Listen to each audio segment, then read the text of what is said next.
కూడి ఉన్న సంఘమైన మీ అందరికీ తండ్రి అయిన దేవుడి నుండి ప్రభు అయిన యేసుక్రీస్తు నుండి కృపయు సమాధానమును దేవుడు అనుగ్రహించాలని ప్రభువును కోరుకుంటున్నాను. ప్రియులారా, ఈ దినము పోయిన వారం మనం ధ్యానించినటువంటి సందర్భపు భాగంని మనం ఈరోజు కూడా ధ్యానిద్దాం. కొంచెం ఏకాగ్రతగా వినవలసిందిగా మిమ్మల్ని కోరుతూ ఉన్నాను. చాలా ముఖ్యమైన మాటలు ప్రియమైన వాళ్ళారా. దేవుడు మనల్ని పరీక్షిస్తున్నాడు అనుకోండి. ఆ పరిస్థితులు ఎలా ఉంటాయి అని అంటే, అనుకుందాం ఒకవేళ ఇలా ఒక చిన్న ప్రశ్న కోసం ఇది చెప్తున్నాను మీతో ముందుగా. మనం ఎంత మొరపెట్టినా ఆయన మనకు సమాధానం ఇవ్వకుండా మనల్ని ఆ వెయిటింగ్ ఫేజ్లో పెట్టి నిరీక్షించి ఎదురు చూసేటువంటి వంతులు పెట్టేసి మనం ఎంతగా ఆయన వైపు గోజాడుతున్నా ఆయన రెస్పాండ్ అవ్వనట్టుగా ఆయన ఒకవైపు ఉంటూ, అంటే ఎన్ని ప్రేయర్స్ చేసినా ఆన్సర్ రాకపోవడం ఒకవైపు, ఇంకోవైపు ఏమేమో ఏవి తలపెట్టినా ఏవి కోరుకున్నా ఏవి జరగాలనుకున్నా వాటన్నిటికీ వ్యతిరేకమైనవి జరగడం, కోరుకొని సంభవించడం, ఊహించలేనివి మొయ్యాల్సి రావడం ఇంకొక వైపు అపవాది యొక్క తీవ్రమైన శోధనలు, వాడు ఇంకొక వైపు మనల్ని టార్చర్ చేయడం. ఇలాంటి పరిస్థితుల్లో మనం ఎటువైపు చూస్తాం? ఒక పరిస్థితుల మధ్యకి మిమ్మల్ని నన్ను తెచ్చుకుంటున్నాను. ఆ పరిస్థితులు ఎలాంటివి అంటే, దేవుడు పరీక్షిస్తున్న పరిస్థితులు. మనకు తెలియదు ఆయన టెస్ట్ చేస్తున్నాడని, తెలియదు ప్రియమైన వాళ్ళు. చాలా కష్టం అండి. ఈ మధ్యకాలంలో నేను మాటికి జ్ఞాపకం చేసుకుంటూ సేవకుల నోట వింటున్నప్పుడు ఆశ్చర్యం అనిపిస్తుంది. ఎలా దేవా ఇలా అయితే? పరీక్షిస్తున్నది అసలు తెలియదు ప్రియమైన వాళ్ళరా, రిజల్ట్ బయటకు వచ్చేంతవరకు. కానీ ఒక సిచ్యువేషన్లో పెడుతున్నాను మిమ్మల్ని, నన్ను. ఏంటి అని అంటే, ఆ సిచ్యువేషన్ మనం ఎంతగా మొరపెడుతున్నా ఆన్సర్ చేయకుండా దేవుడు ఒకవైపు ఉంటూ, అనుకొని ఇవన్నీ మనకు జరుగుతూ, ఇంకోవైపు దుష్ట సంబంధమైనటువంటి శోధనలు, వాని శోధనలు అత్యధికమవుతూ వాన్ టార్చర్ ఇంకొక వైపు అవుతున్నప్పుడు ఎటు చూస్తాం మనం? లేకపోతే అలాంటి పరిస్థితుల మధ్య మీ యొక్క అభిప్రాయం, నా యొక్క అభిప్రాయం ఏంటి దేవుని పట్ల? ఎదుర్కోలేదు కనుక చెప్పడం కొంచెం కష్టమేనండి, నిజమే. అలాంటి పరిస్థితులు ఎదుర్కోలేం కనుక ఎలాంటి ఆన్సర్ బయటకు వస్తుందో చెప్పడం కష్టమే. కానీ ఒకటి మాత్రం చెప్పగలనండి, మన బలహీనతను బట్టి ఖచ్చితంగా సందేహపడతామండి మనం. ఇంకొంచెం దగ్గరకు వచ్చి చెప్పమంటే మర్చిపోతాం కూడా దేవుణ్ణి ఆ టైమ్స్లో.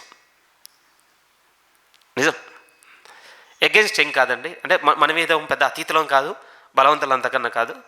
బట్ రియాలిటీ మాట్లాడుకుంటే, వాస్తవం మాట్లాడుకుంటే మర్చిపోతాం అలాంటి పరిస్థితుల మధ్య. కానీ అలాంటి ఫేజ్లో కూడా అండి, ఆ దేవుని వైపు మనం చూడగలగాలి అని అంటే ఒకటి బాగా గుర్తుపెట్టుకోండి, మనలో బాగా విశ్వాసం ఉండాలనేది సెకండ్ థింగ్ అండి. ఫస్ట్ థింగ్ ఏంటంటే, దేవుడు నమ్మకమైన వాడు అనేటువంటి వెలుగు మనతో ఉండిపోవాలి ప్రియమైన వాళ్ళారా. అది అస్సలు మారొద్దండి.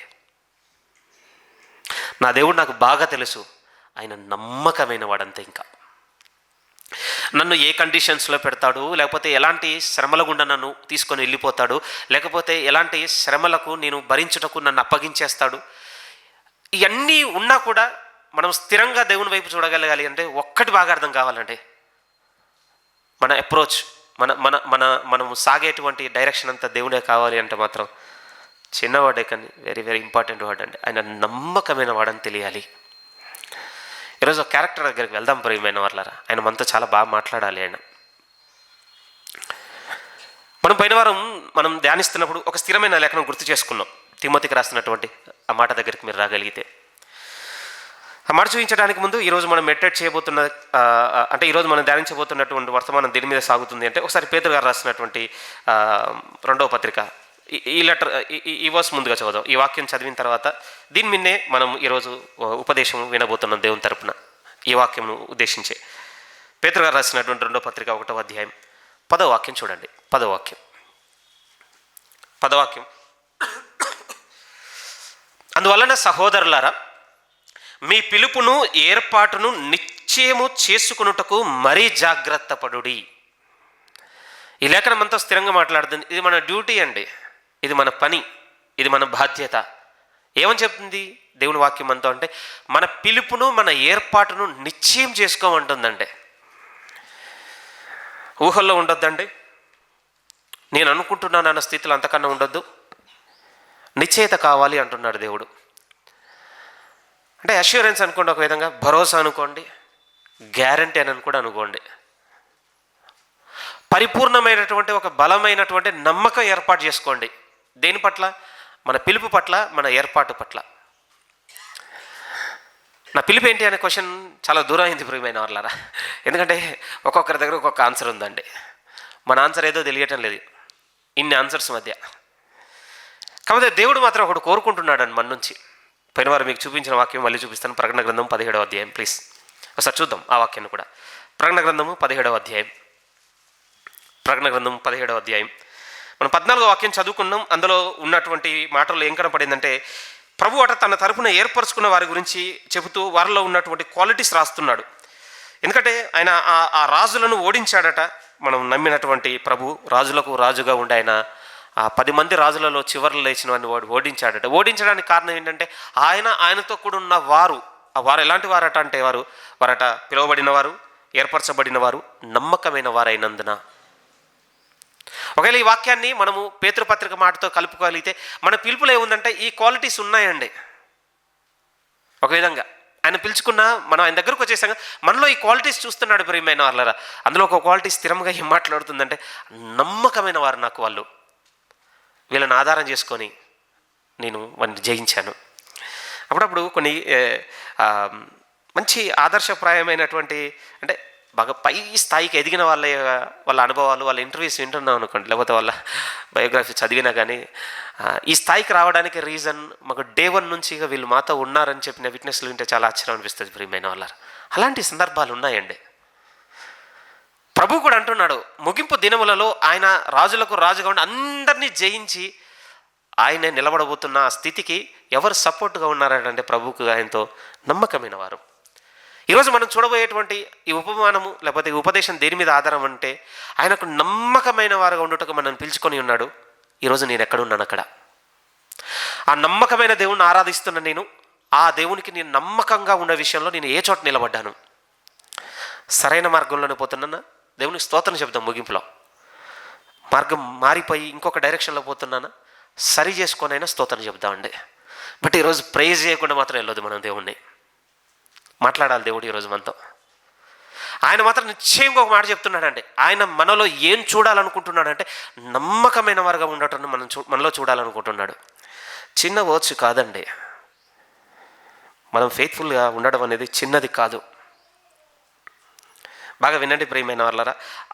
అనుకూలతల మధ్య, గుర్తింపుల మధ్య, సౌకర్యాల మధ్య నేను నమ్మకంగా ఉండగలం అనుకుంటాం, కానీ నెవ్వర్ అన్నాడండి దేవుడు బైబిల్లో. నెవ్వర్ ఉండలేము. మిక్కిలి కొంచెములో నమ్మకంగా ఉండనివాడు అధికంలో కూడా ఉండడని వేసాడు. మారదండి అన్నమాట. అందుకోసం ఈరోజు సరైన మార్గంలో ఉన్నామా దేవుని ప్రైజ్ చేద్దాం. లైవ్గా వింటున్నాం మీరైనా, త్రూ ఇంటర్నెట్ వింటున్నామా వాళ్ళైనా, మార్గం మారిపోతున్నామా సరి చేసుకునైనా దేవుని స్తుతిద్దాం. నిజము దేవా, నేను నిన్నుగా తెలుసుకున్నాను ఈరోజు అని. ముందే చెప్పేస్తున్నాను, పెద్ద మిమ్మల్ని ఏమి ఇబ్బంది పెట్టండి, కానీ ఈరోజు మాట్లాడుకునే విషయం అంతా దేని మీద ఆధారపడి ఉందంటే ఏ మేరకు మనం నమ్మకంగా ఉన్నామో దాంట్లో సాగుదాం.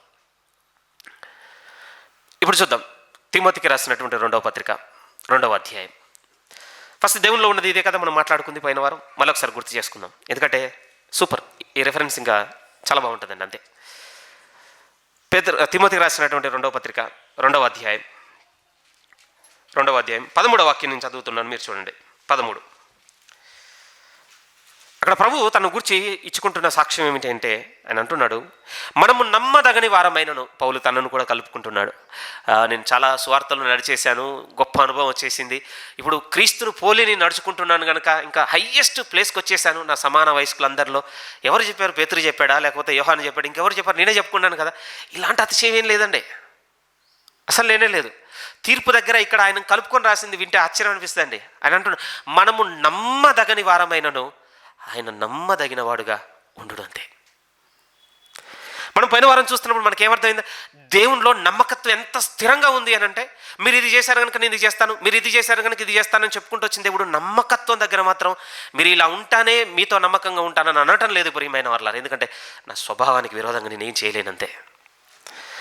నా స్వభావం ఏంటి అంటే, మీరు నమ్మకంగా లేకపోయినాను మీ ఎడల నేను నమ్మకంగా ఉన్నాను. ఒకసారి మన బ్యాక్ డేస్ వెళ్ళి చూడండి. మనం పుట్టిన దగ్గర నుంచి నిన్నటి వరకు ఒకసారి డేస్ని ఆలోచించి చూడండి. మనం దేవునికి ఎంత నమ్మకంగా ఉన్నాం, ఆయన మన పట్ల ఎంత నమ్మకంగా ఉన్నాడని. పోనీ కీడు హాని గురించి మాట్లాడితే 100 మాట్లాడగలమనేమన్నా? నష్టం గురించి మాట్లాడితే 100 విషయాల్లో నేను నష్టపోయానని ఏమన్నా మాట్లాడగలమా? ఫింగర్స్ మీద అండి, less than 10 అంతే. నా జీవితంలో ఇవ్వండి ఇవ్వండి ఇవ్వండి అని ఒకవేళ మనం చెప్పుకోవడానికి లెక్క పరిగణన చేసిన ఎంత అంటే 10 లోపే. కానీ దేవునికి మనం అపనమ్మకస్తులుగా ఉన్నది 10 సార్లేనా? వెనక్కి వెళ్ళి చూస్తే కేవలం 10 సార్లేనా? 10 పక్కన ఇన్ఫినిటీ పెట్టుకోవాల్సి వస్తుందేమో కౌంట్ చేసుకున్న ఓపిక లేక. అనేకములండి. కానీ మీరు నా ఎడల ఇంత అనేకములుగా మీరు అపనమ్మకస్తులుగా ఉన్నారు కనుక ఓకే, నేను కూడా పరిగణ చేసుకుంటున్నాను, నేను కూడా కౌంట్ చేసుకుంటున్నాను, నువ్వు ఉన్న ప్రతిసారి నేను కూడా అపనమ్మకస్తులుగా ఉంటానని దేవుడు ఏమైనా మనతో ఉన్నాడు? లేదు ప్రియమైన వాళ్ళ. ఆయన అంటున్నాడు, మీరు నమ్మకస్తులు కాకపోయినాను మీ ఎడల నేను నమ్మకంగా ఉన్నాను. రైట్, ఈ రెఫరెన్స్ అని ఇంకోలా చెప్తానండి.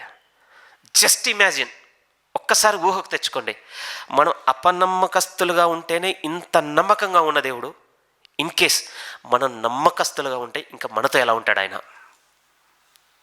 ఒక్కసారి ఆలోచించండి. ఇది ఒకసారి ఆలోచించాలి మనం. దీనికి ఆధారం ఏమిటంటే, నేను ఒక వాక్యం ధ్యానిస్తున్నప్పుడు నాకు ఆశ్చర్యం అనిపించిందండి. ఒకసారి చూడండి, రోమీలకు రాసిన పత్రిక 5వ అధ్యాయం. రోమీలకు రాసినటువంటి పత్రిక పౌలు గారు రాస్తూ అంటున్నారు. అక్కడ కూడా చెప్తున్నటువంటి కాంటెక్స్ట్ వేరు, ఐ అగ్రీ, అక్కడ ఉన్నటువంటి సందర్భం వేరు, కానీ విషయం మాత్రం ఇప్పుడు నేను మీతో చెప్పినటువంటి వాక్యం పోలిందే ఉంటుందండి. అక్కడ ఏం చెప్పబోతున్నాడంటే, మనం శత్రువులుగా ఉన్నప్పుడే దేవుడు మనకి ఇంత చేశాడు కదా, మనం ఇప్పుడు మన రక్షణలోకి వచ్చాము, క్రీస్తు యేసునందు నీతిమంతులం అయ్యాం కదా, ఇంకా మనల్ని ఇంకెంత రక్షించను అంటాడు. ఆ మాటను ఒకసారి చదివి మళ్ళీ ఇప్పుడు మనం చూడబోయే చూద్దాం. ఒకసారి చదువుతున్నాను, 9:10, 8 నుంచి నేను చదువుతున్నాను.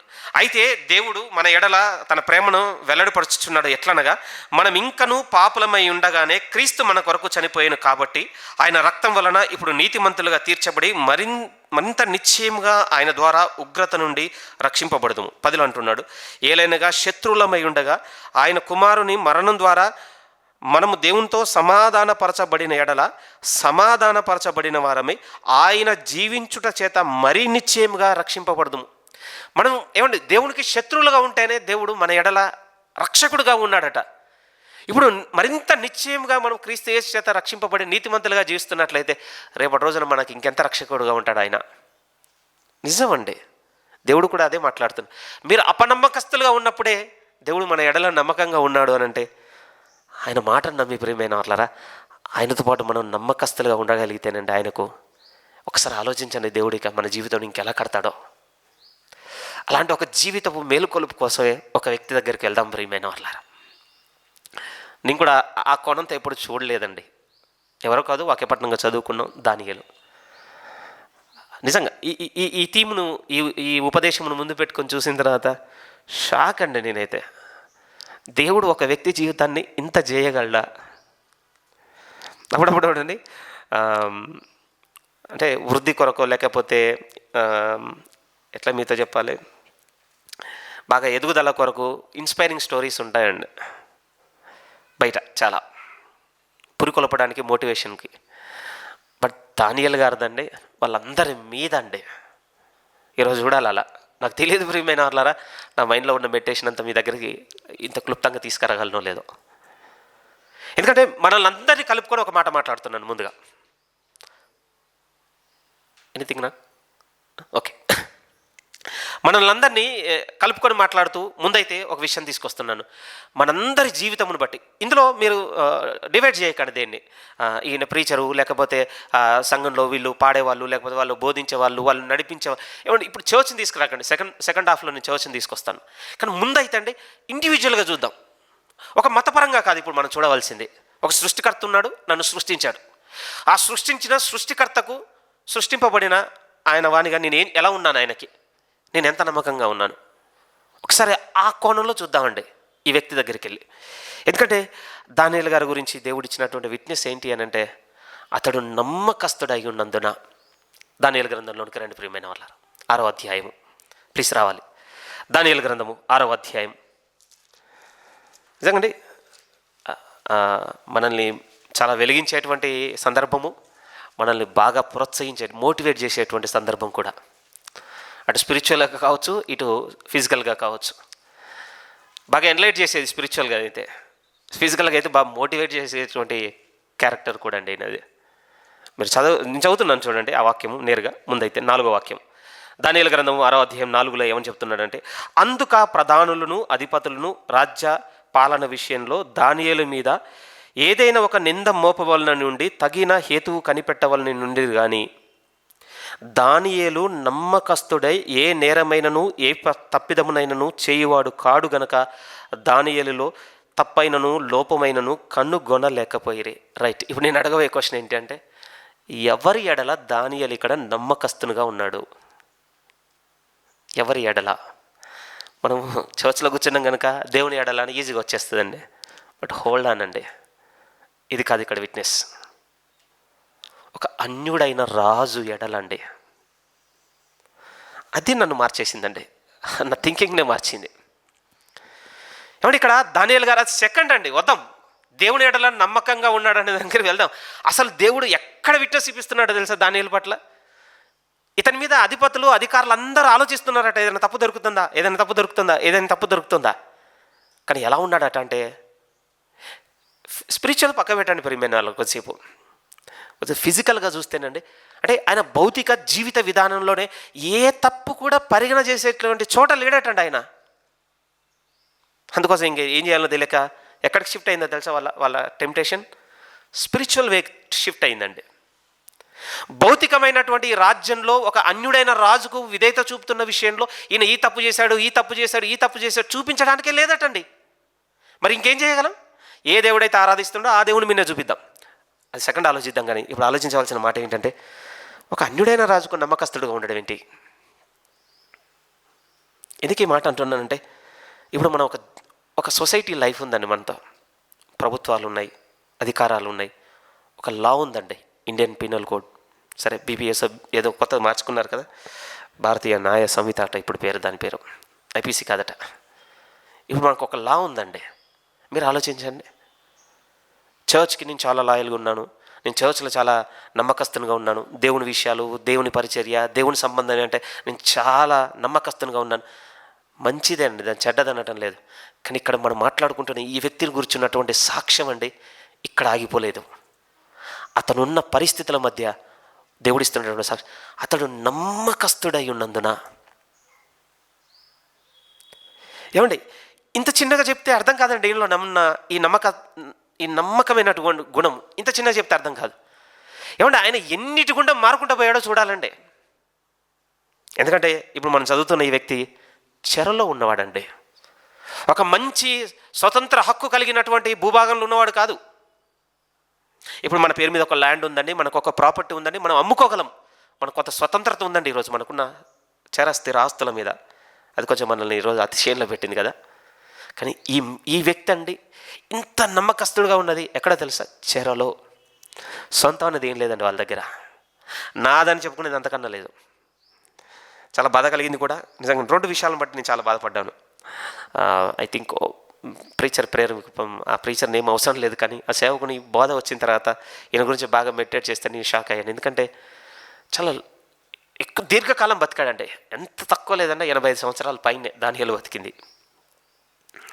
అంత లాంగ్ లైఫ్లో అండి మీరు ఒక్క తప్పును కూడా చూడవండి. దానియేలు ఈ తప్పు చేసి ఉన్నాడని మనకు రాయబడింది ఒక్కట్లేదు ఈ 12 అధ్యాయాల్లో.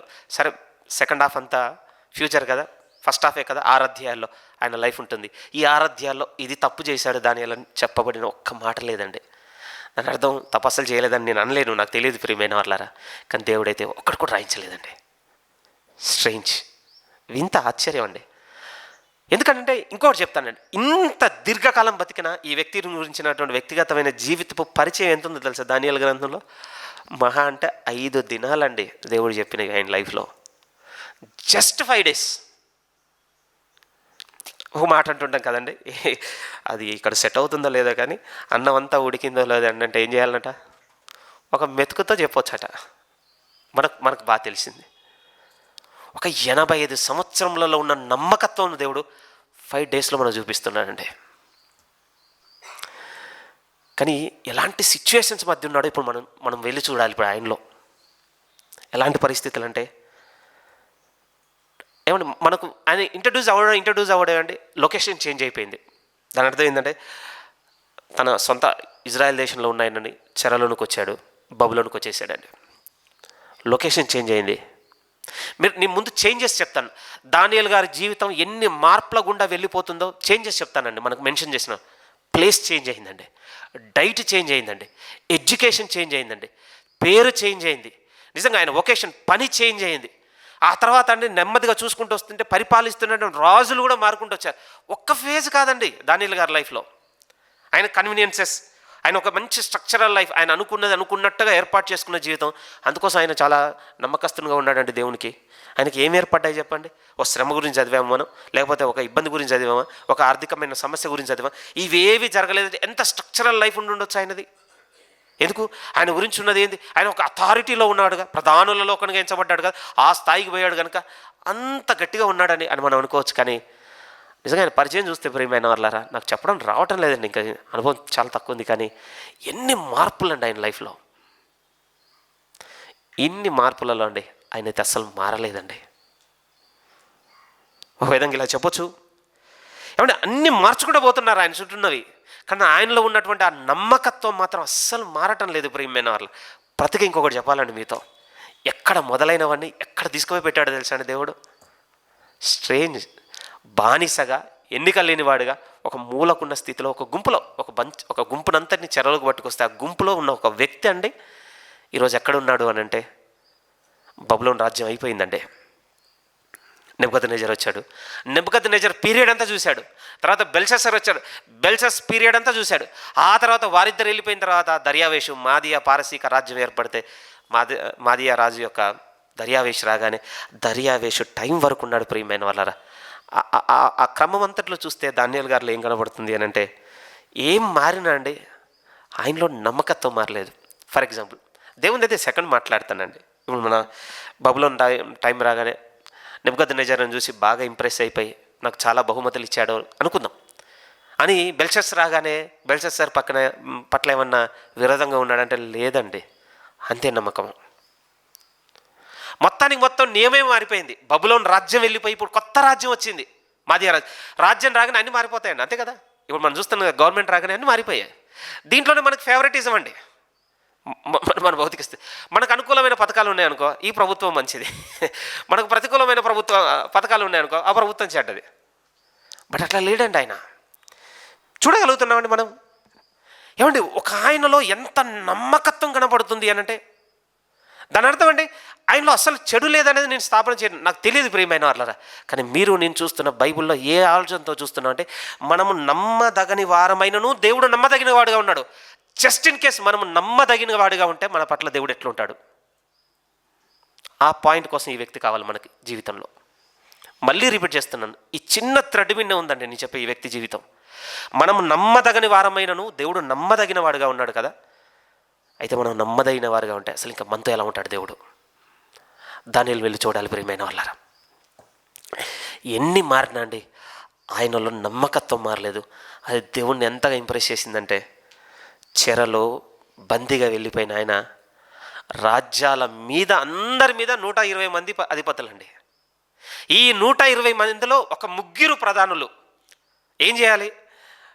అనుకుందాం రాజ్యం అంతా ఎలా నడుస్తుంది అనేది అందరు కలిసి ఈ 120 మందికి రిపోర్ట్ చేయాలి.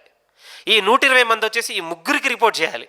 కానీ ఈ 3లో మాత్రం మోస్ట్ ట్రస్ట్వర్తీ పర్సన్ ఎవరైనా ఉన్నారు అని అంటే ఆ 3లో ముఖ్యుడు ప్రధానుడు ఎవడు అని అంటే దానియేలు. దేవుడు ఎంపిక చేసుకున్నానే కాదండి, ఒక అన్యరాజు ఈయన వచ్చి పెడుతున్న ప్లేస్ చూడండి మీరు. ఏమంటే ఇక్కడ మీకు ఏమనిపిస్తుందంటే అమ్మ అయితే దేవునికి నమ్మకంగా ఉంటే మనకి ఇంత బ్లెస్సింగ్ ఉంటుందేమో, ఇంత గ్రోత్ ఉంటుందేమో, ఇంత పై స్థాయికి వస్తామో. ఏమంటే అది సెకండ్ అండి, దాని గురించి అని మాట్లాడుతుంది. ఒక ఇద్దరి మధ్య ఉన్న ఒక మ్యూచువల్ రిలేషన్ గురించి మాట్లాడుతున్నాను. నమ్మకస్తుడైన దేవునికి నమ్మకస్తుడుగా ఉన్నటువంటి ఒక భక్తుని మధ్య ఉన్నటువంటి ఒక రిలేషన్ చూపిస్తున్నానండి మీకు. ఏమంటే అవి బై ప్రోడక్ట్స్ అండి, అక్కడే పెట్టచ్చు, ఇంకెక్కడైనా పెట్టచ్చు. అది అసలు పెద్ద పాయింటే కాదు ప్రియమైన వాళ్ళ దేవునికి. నూతన నిబంధనలో చాలామంది అపోస్తులు ఆదిమ సంఘం కనపడింది. ఎక్కడ పెట్టాడు? వాళ్ళు నమ్మకంగా ఉన్నందుకు. వాళ్ళ రక్తం మట్టిలో కలిసిపోయింది ప్రియమైన వాళ్ళారా. సింహాసనాలు ఎక్కి ఏమి అధిపతులుగా ఉండి ఏమి రాజ్యాలను ఏమి వెళ్ళిన వాళ్ళు కాదండి వాళ్ళు. వీళ్ళది వేరు. అలాని మా పట్ల ఇంత శ్రమకు నడిపించాడు ఈ దేవుడు, ఇంత లేమికి నడిపించాడు, ఇంత ఆకలి దప్పులకు మమ్మల్ని నడిపించాడు, అనారోగ్యాలకు నడిపించాడు కనుక మేము అపనమ్మకస్తులుగా ఉంటాం అనుకున్నారా ఆదిమ సంఘం నుంచి, అపోస్తుల నుంచి? లేదండి. మరింతగా ఏది మమ్మల్ని ఎడబాపును? పోయిన వారు మన గురించి శ్రమయ, ఖడ్గమ, కరువ, వస్త్రహీనత, ఉపద్రవమా? ఏది మమ్మల్ని క్రీస్తు ప్రేమ నుంచి ఎడబాపును? ఏంటి ఇంత నమ్మకత్వం ఏంటి దేవుని పట్ల?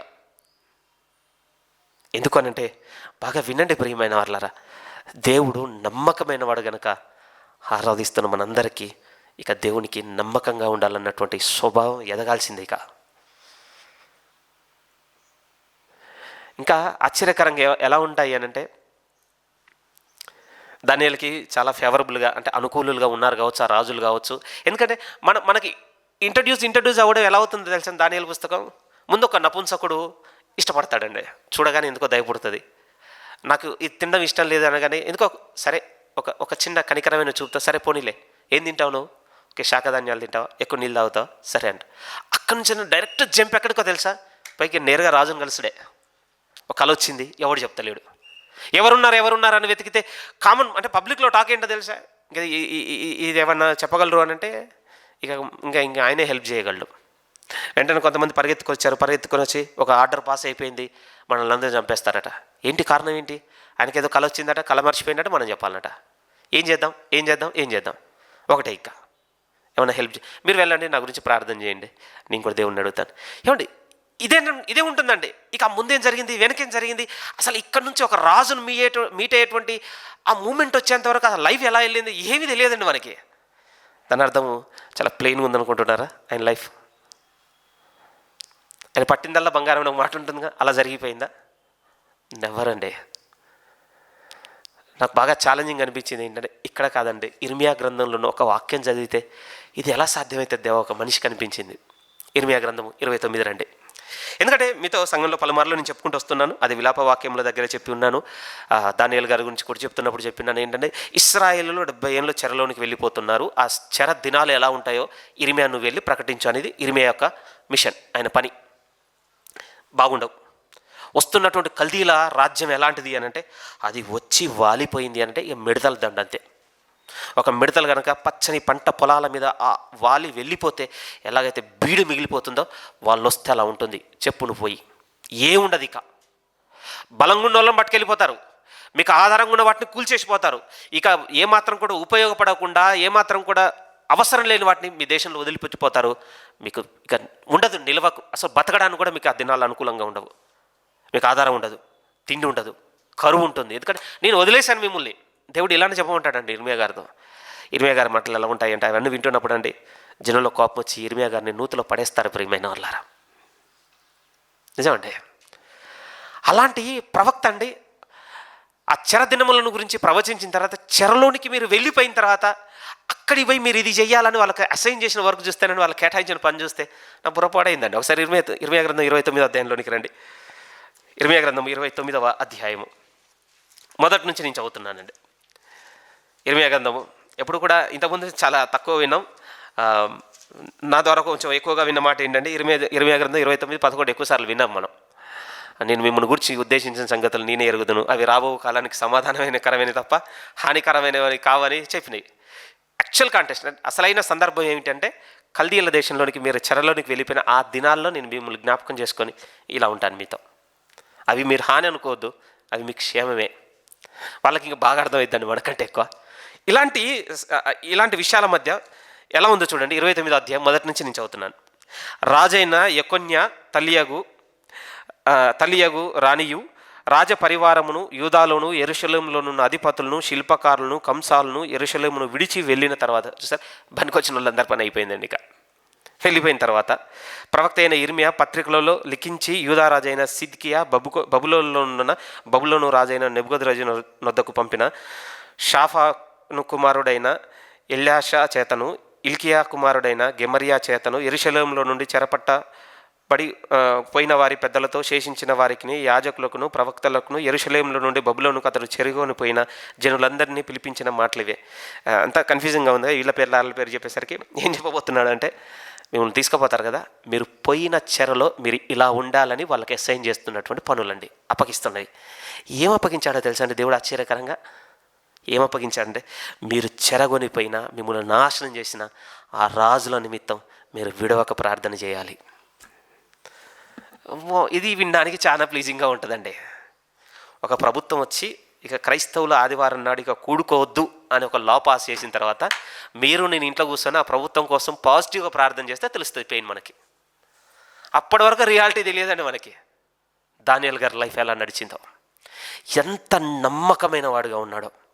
నచ్చుకోవద్దు ప్లీజ్ చర్చ్ని, మిమ్మల్ని నొప్పిస్తే నేను కూడా బాధపడుతున్నాడు. జనవరి 31 నైట్ మనం అందరం ప్రామిస్ తీసుకున్నామండి. మనం చేసాం దేవునికి, ఎంత నమ్మకంగా ఉన్నాం. ఈరోజు 12వ తారీఖు. మన నమ్మకత్వం ఏంటి? ఏం క్రిటిసైజ్ చేయటం లేదండి, మన ఫెయిల్యూర్ చూపిస్తున్నానంతే. వీక్ అయ్యాం. ఇంకెలా ఉందని ఇంకొక 10 days తర్వాత ఆపేస్తామేమో. ఎందుకంటే ఎవరు వచ్చి మనల్ని టెస్ట్ చేసేది కాదండి, అన్ని పర్సనల్గా ఇచ్చాం. చాలా వరకు బయటికి కనపడాలి, మీరు వచ్చి ఎవ్రీడే చర్చ్లో దాన్ని చూపించేటి ఏం రాయించలేదు సంకాపరి గారు. నమ్మకంతో, బాధ్యతతో, నా దేవునికి నేను ఇది చేసి ఉన్నానన్నటువంటి ఆలోచనతో మనం కొన్ని చేస్తాము. కొంత దేవునితో మనము సహవాసం గడుపుతాం, కొన్ని కేటాయించడం జరిగిందండి. ఆ జరిగిన దాంట్లో ఈరోజున మనం నమ్మకంగా ఉండే విషయంలో బలహీనపడుతున్నామా లేదా ఆలోచించండి. సిచ్యువేషన్స్ బాగుండే అండి, ఆరోగ్యం అంతా ఉండి, అనుకూలతలు మనతో ఉండి, మన కోసం ప్రార్థించేటువంటి సంఘం ఉండి, కార్యములు చేసేటువంటి దేవుడు ఉండి, మనకు అనుకూలమైనటువంటి ప్రభుత్వాలు ఉండి, ఉద్యోగాలు ఉండి, కుటుంబాలు ఉండి, ఇన్నున్న పరిస్థితుల మధ్య ఇది మన నమ్మకత్వం యొక్క నాణ్యత. కానీ దానియేల్ గారు వెళ్ళిన ప్లేస్ ఎలా ఉందో తెలుసా ప్రియమైన వాళ్ళారా? అసలు ఊహించుకోలేమండి. ఎప్పుడన్నా మాట్లాడుకుందామండి, ఎందుకంటే మనకు తెలియదు. కానీ హబక్కుకు గారైతే దేవునితో చాలా వాగ్వాదం దిగుతాడండి. పోయి కల్దీలకు అప్పగిస్తావు మమ్మల్ని. చిన్నోళ్ళు కాదండి, మనకి హిస్టరీ తెలియదు, అది చదువుకునే ఓపిక అంతకన్నా లేదు, చెప్పేటోనికి అంతకన్నా తీరిక లేదండి. నన్ను కూడా పెట్టుకుంటున్నాను, ఎందుకంటే ఇప్పుడు ఇవన్నీ చెప్తేనండి మాకు డబ్బులు రావు కదా. అట్లే ఉందండి క్రిస్టియానిటీ, అట్లే ఉంది. సో ఏది ఏంటి ఎందుకు అనేది చెప్పబడిన దినాలండి ఇవి. బబులోని వాళ్ళు వచ్చి పొయ్యారంటే ప్రియమైన వాళ్ళ చిన్నది కాదు అది. నా మాట అబద్ధం కాదు. మీరు ఓపుకున్న హబక్కుకు 1వ అధ్యాయం చదివి చూడండి, మీరు తెలిసిపోతుంది. వాగ్వాదానికి దిగినట్టుగా ఉంటుంది హబక్కుకు ప్రవక్త యొక్క ప్రార్థన అనుకోండి, లేకపోతే ఆర్గ్యుమెంట్ అనుకోండి. అలాంటి వాళ్ళ మధ్యకు పోయి అక్కడికి పంపించి దేవుడు అన్నమాట. ఐ థింక్ మీరు ఆ వర్స్ చూడొచ్చు, ఎక్కడుంది అని అంటే 4 నుంచి నేను చదువుతున్నాను. ఇశ్రాయేలు దేవుడును సైన్యములకు అధిపతియగు యెహోవా తన ప్రేరణ చేత బబులోనులోనికి చెరగొని పోబడిన వారందరికీ ఇలాగూ ఆజ్ఞ ఇచ్చుచున్నాను. ఎక్కడున్న వారికి? చెరలోనికి పోతున్న వాళ్ళకి ఇస్తున్నటువంటి ఆజ్ఞలు ఎలాంటివి ఉన్నాయి చూడండి.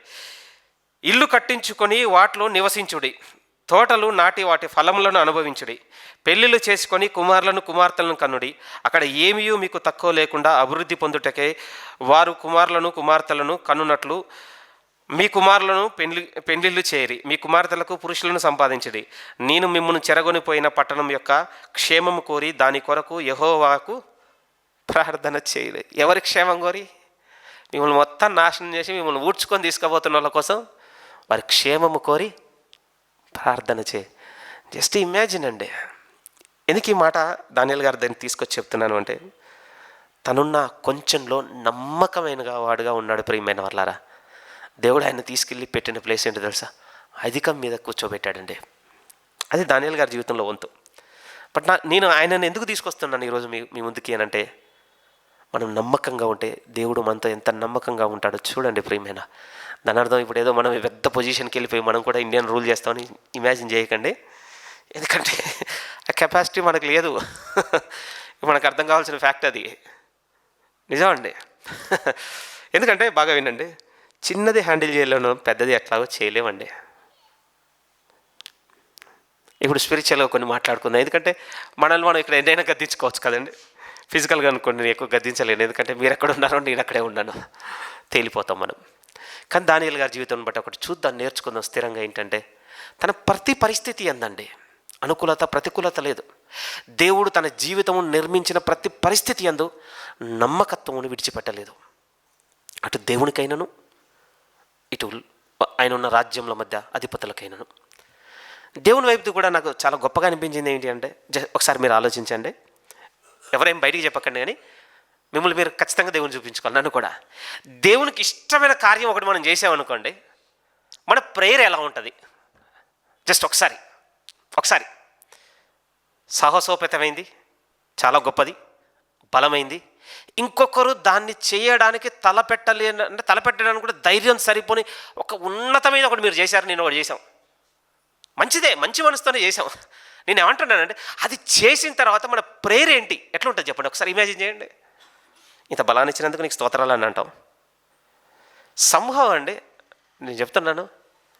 అంటే మరీ గర్వం ఉంటుందని నేను అన్నాను, కానీ ఏముండదు చెప్పనా, బతిమలాడుకున్నట్టు అయితే ఉండదండి. చేసిన తర్వాత చెయ్యకముందు ఉండొచ్చు, అందరిలో ఉండొచ్చు. చేయకముందు ఇవ్వు శక్తి, నువ్వు బలాన్ని ఇవ్వు, సంభవం ఏదో ఒకటి అప్పుడైతే బతిమలాడుతుంది. బట్ చేసిన తర్వాత అండి, ఫినిష్ చేసిన తర్వాత రిలీఫ్.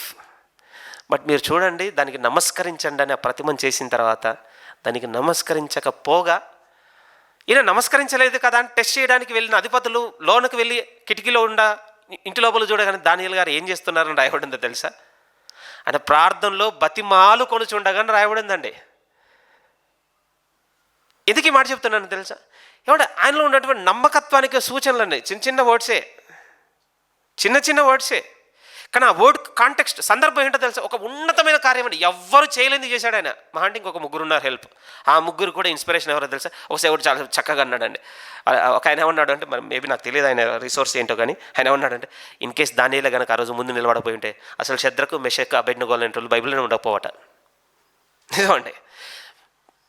కేవలం దానియేలును బట్టి నిలబడ్డారంటే నాకు ఆశ్చర్యం అనిపించింది. నిజమే, వారి గురించి ఏ విట్నెస్ లేదండి, ముందో వెనక ఏం లేదు. ఏముందా మీరు చదివారా? లేదండి. ఆ రోజు నిలబడి మేము అంటే ఇంకా నువ్వు అందులో పడేసినా సరే మీ మొక్కవన్న అది తప్ప ఇంకేం లేదండి ముందు వెనక. మరి ఇంత ఫెయిత్ ఎట్లా వచ్చింది అంటే దానియేలును బట్టి ఏమంటే ఇంత గొప్పది వన్ అండ్ ఓన్లీ ఆయన ఒక్కడే. ఇప్పుడు మీరు చెప్పండి, బతిమలాడితే ఏం పని? చూసినావా నీకు ఎంత గుర్తింపు తీసుకొచ్చినాను, లేకపోతే నేను ఎంత గణపరిచినాను, చూసినావా అందరు వెనక తీసినాను, నేను నిలబడి నేను చూపించాను, ఏం లేవండి. ఆ పదం చూస్తారా, రాయబడిందా లేదా? దానియేలు గ్రంథం 6 చూడండి ప్రియమైన వారలారా. దానియేలు గ్రంథము 6వ అధ్యాయం 11వ వాక్యము. దానియేలు గ్రంథము 6వ అధ్యాయం 11 మీరు చూడగలిగితే, ఆ మనుషులు గుంపు కూడి వచ్చి దానియేలు తన దేవునికి ప్రార్థన చేయుటయు ఆయనను బతిమాలు కొనుటయు చూచి. ఆఫ్టర్ అండి, ఇది బిఫోర్ కూడా కాదు. ఇలాంటి పరిస్థితి వచ్చిందేవా, నన్ను ఏం చేయమంటావు, గైడ్ మీ, హెల్ప్ మీ అని ముందుగా ఇది చేసి వచ్చిన తర్వాత శాసనం అయింది ఏమని, మీరు ప్రార్థన చేయొద్దు. మీరు చూడండి ప్రియమైన వాళ్ళారా, నమ్మకమైన వాడిగా ఎంతగా ఉన్నాడో. ఈ వ్యక్తిని చూస్ చేసుకోవడానికి రీజన్ ఏమిటి అని అంటే, ఈయన మరీ ఎక్స్ట్రీమ్ కండిషన్స్ అండి వేరే వాళ్ళతో పోలిస్తే. ఎందుకంటే మీకు సంఘంలో ఈ మధ్యకాలంలో ఎక్కువ చెప్పుకుంటూ వస్తున్న పదమే, చెరలో ఉన్నామంటే బానిసలు అని అంటే దేని మీద హక్కు లేదో తెలుసా? మనకు ఒక రైట్ ఉండదండి, అంతే. నాకు ఒక హక్కు ఉంది అని చెప్పుకోవడానికి ఆస్కారమే లేదు బానిసగా చెరగొన పోయిన వానికి. ఉదాహరణకు అనుకుందామండి, ఇప్పుడు మనకు ఒక ఈ ప్రభుత్వ సంబంధమైన గుర్తింపు ఉండి, ఈ దేశ సంబంధమైన గుర్తింపు ఉండేసరికి ఏదైనా పోతున్నాం, ఎటైనా వస్తున్నాం, ఏదైనా మాట్లాడుతున్నాం. ఒకసారి ఆలోచించండి, మనం ఒక దేశానికి శరణార్థులుగా పోయామనుకోండి, నేను అక్కడ నాకు వాక్ స్వాతంత్రం ఉందని మాట్లాడుతానన్నాం అనుకోండి, మాట్లాడే పనులు మన చేతిలో ఉంటాయి అంతే. ఇంకా దవడలు వాయగొడతారండి మనల్ని. ఎందుకు శరణార్థులు ఇంత గోసపడుతున్నారు ఒకసారి ఆలోచించండి. ఇప్పుడు మనకు బానిసలుగా కొనిపోయామంటే దూరం పదం, శరణార్థులని ఊకే పేపర్లో చదువుతాం కదా, రోహింగ్యాలను XYZ ఇంకెవరెవరు కనపడుతుంటాయి కదా, వాళ్ళు జ్వరబడ్డారు, వీళ్ళు జ్వరబడ్డారు, బయటికి పంపేయండి. ఎందుకు ఇంతగానం దాని చుట్టూ? మీరు ఆలోచించండి ఒకసారి. ఏమంటే ఆ ఫేజ్ అంత మంచిది కాదండి. ఈ భౌతిక పరిస్థితులను బట్టి మిమ్మల్ని ఏదో చేయాలని కాదు నా మాటలు ఏమిటి అని అంటే, ఒక వ్యక్తి దేవుని ఎడల నమ్మకంగా ఉన్నందుకు దేవుడు ఆయన జీవితమును నడిపించింది చూడండి. ఈ వ్యక్తి నుంచి ఇప్పుడు మన దగ్గర కొత్త ప్రియమైన వాళ్ళరా, మనం ఎలా నడుస్తున్నాం? మనకు ఒక భౌతిక జీవితం ఉందండి. దీంతో మనము ఒక సమాజానికి ముడిపడి ఉన్నాం, పొరుగువానికి ముడిపడి ఉన్నాం, కుటుంబానికి ముడిపడి ఉన్నాం, వీటన్నిటితో ముడిపడి ఉన్నామండి. మనకు కొన్ని నిబంధనలు ఉన్నాయి, ఇవన్నీ ఉన్నాయి ప్రియమైన వాళ్ళరా. వీటి విషయంలో నమ్మకత్వం ఏంటి? ఇది ఖచ్చితంగా మనం లెక్క చెప్పుకోవాల్సిన వారం ఏంటంటే, ఈవెన్ ప్రియమైన వాళ్ళారా, ఈ ప్రార్థన చాలా రోజులు మర్చిపోయాం. నేను చెప్తే కూడా మళ్ళీ మీకు ఈరోజు స్ట్రైక్ అవుతుంది. నిజంగా దేవుడు చెప్తున్నాడండి. దేవునికి ఒకటి బాగా ఇష్టమైంది ఉందటండి. మనము క్షేమంగా బ్రతుకు నిమిత్తం, మరీ ముఖ్యంగా మనుషులందరి కొరకును, అంటే మనం క్షేమంగా బ్రతుకు నిమిత్తం అధికారుల కొరకును, వీళ్ళ కొరకును ప్రార్థన, విజ్ఞాపనలు, యాచనలు సమర్పించమని వాక్యం తిమోతి పత్రికలకు వెళ్ళి చదివినప్పుడల్లా బాధ అవుతుందండి. ఎందుకు నాలో ఉన్నటువంటి లాజిక్ మైండ్ ఈ వాక్యంకు విరోధంగా నడుచుకునేటవానిగా చేస్తుంది నన్ను. ఈ మంత్లో చేసామండి ఒకసారైనా మనం. గుంపు ప్రార్థనలో కాదండి, గుంపు ప్రార్థనలో ఏముందండి, మౌనంగా ఉండి ఆమెనండి అందరం చేస్తాం. మనం మనసుకు తీసుకొని ఒక ఈ ఇష్యూ పట్ల అధిపతులు సాగుతున్న విధానం ఇలా ఉంది, ఇది సరిగా లేదు దేవా, దీనివల్ల ఇంకేదో జరుగుతుంది, ఒకటి ఎత్తి పట్టుకొని అడిగింది ఉందా మనలో. బట్ ఈ సేవకుడు ఉన్నాడు ప్రియమైన వాళ్ళారా. నిజంగా దర్యావేశ్ వచ్చి అన్న మాట ఎంత బ్యూటిఫుల్గా ఉండదు. జీవము గల దేవుడి సేవకుడవైన దానియేలు. ఏం బ్యూటిఫుల్ టైటిల్ అండి. ఎవరు వచ్చి ఇచ్చిన విట్నెస్ తెలుసా? అన్యుడు వచ్చి ఇచ్చిందండి. ఎందుకో తెలుసా? నువ్వు నా ఎడలనే ఇంత నమ్మకంగా ఉన్నావంటే నిన్ను ఆరాధిస్తున్న దేవుని ఎడల నువ్వు ఎంత నమ్మకంగా ఉంటావు. అది మామూలు విషయం కాదండి. నేను చెప్తున్నాను కదా, మీరు ఒకసారి ఆలోచించండి ప్రియమైన వాళ్ళారా. సంఘ చాలా పెద్ద ఆయనండి, ఇప్పుడు చనిపోయి ఉన్నారు. చర్చ్లో ఒక ఎల్డర్ని అపాయింట్ చేసుకోవాలనుకుంటున్నారటండి చర్చ్ అంతా. వాళ్ళు చేసింది ఏంటంటే తెలుసా? ఐ థింక్ ఆయన చెప్పిన దాంట్లో వీళ్ళు అనుకున్న వ్యక్తి వాళ్ళ లోకల్ టౌన్లో ఒక ఎలక్ట్రికల్ ఆఫీస్లో ఎంప్లాయ్ అటండి. ఈయన మా సంఘానికి మేము ఎల్డర్గా అపాయింట్, అంటే ఐ థింక్ ట్రెజరర్ అనుకుంటాం, కోశాధికారిగా మేము అపాయింట్ చేసుకోవాలనుకుంటున్నాం. ఈయన గురించి మీ అభిప్రాయం ఏంటని ఆయన వర్క్ చేసే ఆఫీస్కి వెళ్ళి అక్కడ ఉన్నటువంటి ఉద్యోగులందరిని అడిగి ఎంక్వైరీ చేసి వచ్చారటండి. షాక్ అట వాళ్ళు. మీ చర్చ్లో మీరు ఆయన ఎవరిని అపాయింట్ చేసుకోవడానికి మమ్మల్ని అడగడం ఎందుకో? మీకు అర్థమవుతుందా ప్రియమైన వాళ్ళారా? ఈరోజు నా దగ్గరకు వస్తే నా ఇరుగు పొరుగు ఉన్నవారు నన్ను గురించి మీరు ఏదైనా అడిగితే నా గురించి ఏం చెప్తారు అసలు? ఒకవేళ పని చేసేవారుగా మీరున్నారు, మీ పని దగ్గరికి వెళ్ళి మిమ్మల్ని గురించి ఏమన్నా అడిగితే ఏం చెప్తారు అసలు? విట్నెస్ ఏమండి, మేము ఆఫీస్లో జాయిన్ అయిన దగ్గర నుంచి ఇతను నాకు ఒక 3 years నుంచి తెలుసండి. మా కంపెనీది, దాని రూల్స్ ఇవి, లేకపోతే ఇది మా వర్క్, దాని రూల్స్ ఇవి. ఈ రూల్స్ విషయంలోనే ఇంత నమ్మకంగా ఉన్నాడంటే మేము గట్టిగా చెప్పగలమండి. మనుషుల పట్ల ఇంత నమ్మకంగా ఉన్నాడంటే ఆయన ఆరాధిస్తున్న దేవుని పట్ల నమ్మకంగా చెప్తాను, అతను ఖచ్చితంగా నమ్మకంగా ఉంటాడు. మీరు ప్రొసీడ్ అవ్వచ్చు అతనితో అనగలరా? ఒక్కసారి ఆలోచించండి ప్రియమైన వాళ్ళారా. ఓకేనండి, సింహపులో బోన్లో పడేయబడే సండే స్కూల్ది ఓకే, మనకు తెలుసు, సండే స్కూల్ స్టోరీ తెలుసు. బట్ ఈరోజు మన స్టోరీ వేరుగా వినపడాలి. ఏమండి, ఆ రాజు వచ్చి మాట్లాడుతున్న కాన్వర్జేషన్ అండి, నేను ఇక్కడ బాగా ఇంప్రెస్ అయింది. ఈ 6వ అధ్యాయంలో ఏంటంటే ఆల్మోస్ట్ అండి ఈ చదివిన ఈ 30 వాక్యాల్లో దానియేలు గారిది ఒకటే ఒక మాట ప్రియమైన వాళ్ళారా, మిగిలిందంతా వేరే వాళ్ళదేనండి. నాకు అది నచ్చిందండి. ఈ గుంపు అంతట్లో ఈ చిన్నది కాదండి హిస్టరీలో, మళ్ళీ రిపీట్ కూడా కాదు ఇది, ఇంకా అంతే ఒకే ఒక్కసారి జరిగింది. ఇంత కాన్వర్జేషన్లో దానియేలు గారిది ఒకటే ఒక డైలాగ్. కానీ మీరు చూడండి ఆ తర్వాత ఆ చుట్టూ ఉన్న కాన్వర్జేషన్ అంతా ఎవరిది అంటే వేరే వారిది. ఇప్పుడు ఒక ఇన్స్టెంట్ క్రియేట్ అయితే వాయిస్ మనది ఉందా, మన గురించి ఇతరులది ఉందా? ప్లీజ్ ఒకసారి ఆలోచించండి. ఒక సంఘటన మన జీవితంలో జరిగితే ఆ సంఘటన పట్ల మనది గొంతులేస్తుందా? మన చుట్టూ ఉన్న వాళ్ళు మన తరపున ఒకళ్ళతో పుచ్చుకొని, లేకపోతే మన పట్ల ఒక మంచి కన్సర్న్ కలిగి వారు మన గురించి మాట్లాడుతుందా? ఏం విట్నెస్ ఉందని మనతో? ఇది దేంతో మనం నిలుపుకోగలం అంటే నమ్మకత్వంతో ప్రియమైన వాళ్ళారా. నష్టపోవచ్చండి, కానీ ఈయనంత అయితే నష్టపోవని నాకు తెలిసింది. ఎందుకంటే ఈయన ఇంకా లైఫ్ ఏది చావో దాన్నే పనంగా పెట్టి ఉన్నాడండి ఇక్కడ. అయ్యో ఈయన దేవుని తరపున నిలబడ్డందుకండి ఈయన ఆస్తులన్నీ రాయించేసుకుంటున్నారు, అది కాదు ఇక్కడ ఉన్న విట్నెస్. ఏది ఫైనల్లో దాన్ని పెట్టేశాడండి. ఇంకా మనం అంత ఎదుర్కోలేదు. కొన్నిసార్లు తక్కువ డబ్బుతో ఉండొచ్చండి. నేను కూడా ఇది నేను చెప్పాలి ప్రియమైన వాళ్ళారా, ఎందుకంటే ఎవ్రీడే రిగ్రెట్ అయితేనే ఉన్నాను. ఓ ప్రోడక్ట్ బుక్ చేశాను, అది రాలేదండి, పే చేసేసాను ముందే. కేర్ కాల్ చేసి ఇక కంప్లైంట్ చేయడం మొదలుపెట్టాను.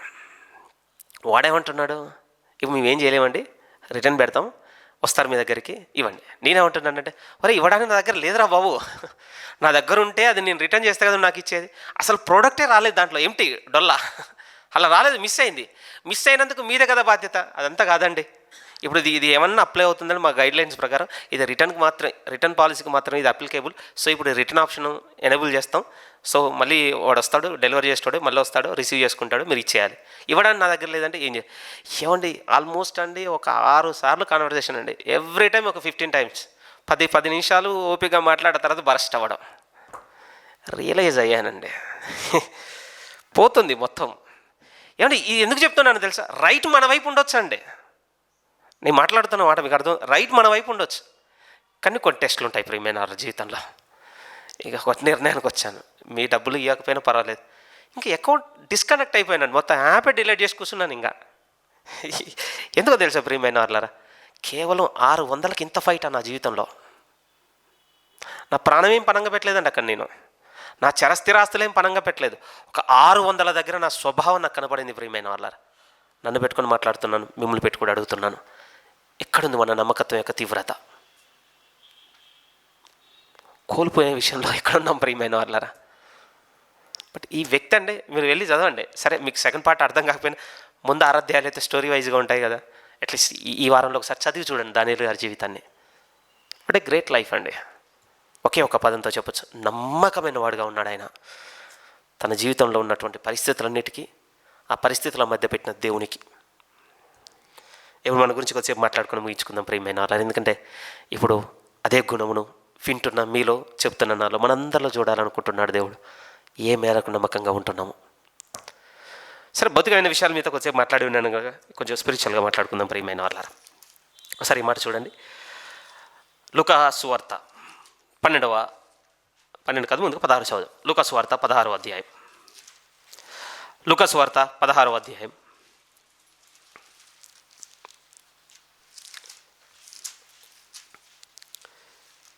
ముందున్నటువంటి పారబుల్ ఉపమానం వదిలేయండి, ఎందుకంటే అది ఇంకా నేను దేవుని కొన్ని అడుగుతున్నాను, ఎందుకంటే నాకు కొంచెం ప్రాబ్లం ఉంది అందులో. అది ఏ విధంగా జస్ట్ నాకు తెలియటం లేదు. అంటే ఏమో ప్రియమైన, దేవుడు చూడగలిగేవి కొన్నిసార్లు మనం చూడలేమండి. మనకు చూడగలిగే వయసు వచ్చేంత వరకు మనం మౌనంగా ఉండడం చాలా మేలండి దేవుని దగ్గర. ఎందుకంటే దేవుడు ఒకటి క్లారిఫై చేసేసాడండి, అతను నీతిమంతునిగా ఇచ్చేసాడట. ఆశ్చర్యం అసలు. ఇక నేను ఏ వైపు వచ్చి చూడాలి ఆ వ్యక్తిని? అన్యాయస్తుడైన గృహ నిర్వాహకుడిని నేను ఏ వైపు వచ్చి చూడాలి? కాంప్లికేటెడ్. అది మీకు చెప్పలేను ఇప్పుడు. బట్ దాన్ని చెప్పి వెంటనే ప్రభు టీచింగ్లోనికి వెళ్ళి స్థాపన చేస్తున్నటువంటి మాటలు మనం చూడగలిగితే ఇప్పుడు చూద్దాం. 9 నుంచి 9 కూడా వదలండి, నేరుగా చదువుతున్నాను. అది కూడా నాకు కొంచెం ఇంకా నేను దేవుణ్ణి అడగాలి, ఎందుకంటే అన్యాయపు వల్ల మీరు స్నేహితులను సంపాదించుకోండి అంటే వీళ్ళు ఆత్మ సంబంధమైన స్నేహితుల, భౌతిక సంబంధమైన స్నేహితుల, వెరీ కాంప్లికేటెడ్ ఉందండి. ఇట్ టేక్స్ టైం, అది చాలా సమయం తీసుకుంటుంది. నేను చెప్పడానికి నాకు ఆ వయసు కూడా లేదు ఇప్పుడు ప్రస్తుతానికి, కానీ ఇంపార్టెంట్ అయితే ఒకటి ఉంది ప్రియమైన వాళ్ళ. ఇప్పుడు 10 నుంచి చూద్దాం. 10, మిక్కిలి కొంచెములో నమ్మకముగా ఉండేవాడు ఎక్కువలోనూ నమ్మకంగా ఉన్నాడు. ప్లీజ్ అండి ఇది మైండ్లో రిజిస్టర్ చేసుకోండి. చిన్న వర్డ్స్ కాదు ఇది, చిన్న మాట కాదండి ఇది. ఏమంటున్నాడు తెలుసా? మిక్కిలి కొంచెములో నమ్మకముగా ఉన్నవాడు ఎక్కువలో కూడా నమ్మకంగా ఉండడు. దీని కంప్లీట్ ఆపోజిట్ ఉంటుందండి మన బ్రెయిన్లో. దీని కంప్లీట్ ఆపోజిట్ ఏంటో తెలుసా? మరి చిన్న వాటిలో నన్ను నుంచి మీరు చాలా కోరుకుంటున్నారని నాకు పెద్ద ఎసైన్ చేసి చూడండి, నా నమ్మకం ఏంటో చూపిస్తాను, మన వైపు నుంచి ఉంటుంది. మీకు తెలుస్తుంది కదా ఏమండి? దేవుడు ఆ సైడ్ ఉన్నాడు, మన సైడ్ ఏంటో తెలుసా? మరి నాకు చిన్న ఎసైన్ చేస్తున్నారండి. ఓన్లీ చర్చిని పెట్టుకుందాం కొద్దిసేపు, మనమే కదా అందరం తీసుకుందాం. నాకు మరీ చిన్నవి కేటాయిస్తున్నారు, నాకు పెద్ద ఇవ్వండి. పెద్ద ఏంటే చర్చ్ మొత్తం ఒకసారి నాకు అప్పగించి చూడండి, లేకపోతే నన్నే నడిపించేవాడిని చేయండి, లేకపోతే నన్నే బోధించేవాడిని చేయండి, లేకపోతే చర్చ్లో అన్నిటినీ నిర్ణయాలు చేసేవాడిని నన్నే చేయండి.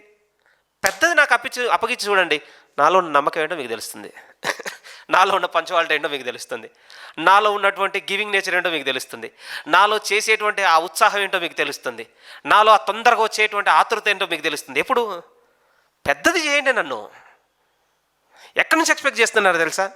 రావడం, కుర్చీలో కూర్చోవడం, వినడం, వెళ్ళిపోవడం, రావడం, కుర్చీలో కూర్చోవడం, వినడం, వెళ్ళిపో, ఇంత చిన్న దాంట్లో నన్ను నమ్మకమైన వాడిగా ఉండమని కోరుకుంటున్నారేంటి?